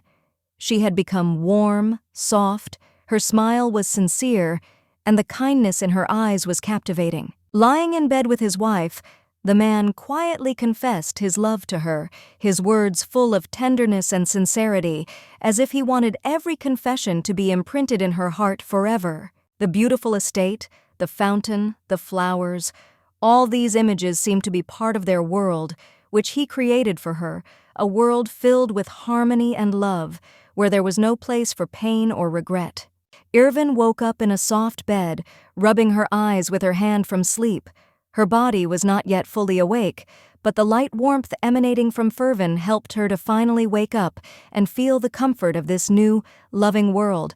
After blinking a few times, Irvin saw Tilly standing in front of her, bowing her head in respect and watching her with mild curiosity. The maid greeted the lady quietly. Her voice was soft, but there was genuine concern and respect in it, as if she had been a part of this family for a long time. The noblewoman shook her head in surprise, not understanding how she ended up in the bedroom, because she clearly remembered how she fell asleep in the barn, among the cold night air and shadow. It turned out that Ferven had personally carried his wife back into the house, putting her to bed, carefully covering her with a blanket, and despite his worries, he could not leave her in the cold. Tilly stood nearby, watching the moment with quiet admiration and attention, seeing how the husband cared for his wife, how he laid her down tenderly, showing how deep his love and devotion ran. The maid literally glowed with happiness, her eyes sparkled with joy, and she quietly muttered how good it was that the young couple's relationship had changed for the better, that love and care now filled their home. The lady's hands suddenly clenched tightly on the fabric of the blanket, and her body trembled with anger and discontent, recalling the conversation with her husband in which they discussed her behavior in front of the elders, and these memories stirred up her inner unrest. Irvin remembered their conversation when she had promised to behave with dignity in front of her elders, but despite her words, she felt how difficult it was to maintain that image when her feelings began to conflict with her duties. The noblewoman clutched her head in horror, her thoughts suddenly becoming confused, and she realized that Tilly probably thought that there had been intimacy between her and the Duke, which only added to her inner chaos and shame. A broad smile appeared on the maid's face. Her eyes sparkled with curiosity and amusement, and everything that was happening seemed to her to be something incredibly interesting and exciting, as if she were witnessing a great secret. With a bright blush on her face, the woman said that the lady should not worry, because now the Duke no longer left her alone at night, and her situation became much calmer, feeling the care of her husband and his presence nearby. The lady almost burst into tears when she heard that as soon as Ferven had sorted out his political affairs, he would visit her constantly, and these words filled her soul with both happiness and slight anxiety for the future. Irvin wondered if her husband wanted children purely out of duty, to fulfill his obligations to the family, or if he had a personal desire to become a father, and this thought haunted her, making her wonder about the depth of their relationship. Suddenly, Tilly started talking about how the help had apparently played a role and the bag of scent had been useful, adding a strange note to the conversation that Irvin couldn't quite understand. The girl was angry, embarrassed, and wanted to say everything she thought about such help, because this situation clearly threw her off track and made her feel awkward and vulnerable. Ferven, watching what was happening, thought that perhaps Tilly was trying to seduce him, because their faces were too close, and the tension in the air began to be felt with every second. Suddenly, Tilly's niece burst into the room, calling loudly for her aunt, her voice sounding impatient, as if she brought important news, and her appearance broke the silence, attracting the attention of both ladies. The girl apologized for her rude behavior, but hastened to inform that she had arrived with an important announcement that could not be delayed, and her serious tone made Irvin and Tilly wary, waiting to hear what news she brought. Tilly and Irvin froze in surprise when they heard that the lady was finally expecting her wife to come for a fitting after 2 weeks, and this unexpected information immediately attracted attention, causing excitement and questions about what this could mean. The girl answered the maid that she herself had heard for the first time that they would go to the famous Madame's clothing store, and her words emphasized her surprise, since this news was absolutely unexpected for her. The maids, hearing where they were going to go, froze in shock, their mouths open in surprise, because the shop of the famous Madame was considered a place for very wealthy and influential people, and they could not believe that their mistress was going to visit it. Both of their faces simultaneously broke into smiles, causing Irvin to flinch away, feeling uncomfortable in the situation. Madame Burton was the very clever woman who sewed exclusively for the Imperial family, and her skill was unrivaled in the kingdom. Irvin blushed at the thought that her faithful and kind husband had hired such an expensive and world-famous dressmaker for her, and a feeling of awkwardness overcame her. Suddenly, Tilly's niece, without hesitation, asked the lady a tactless and impudent question,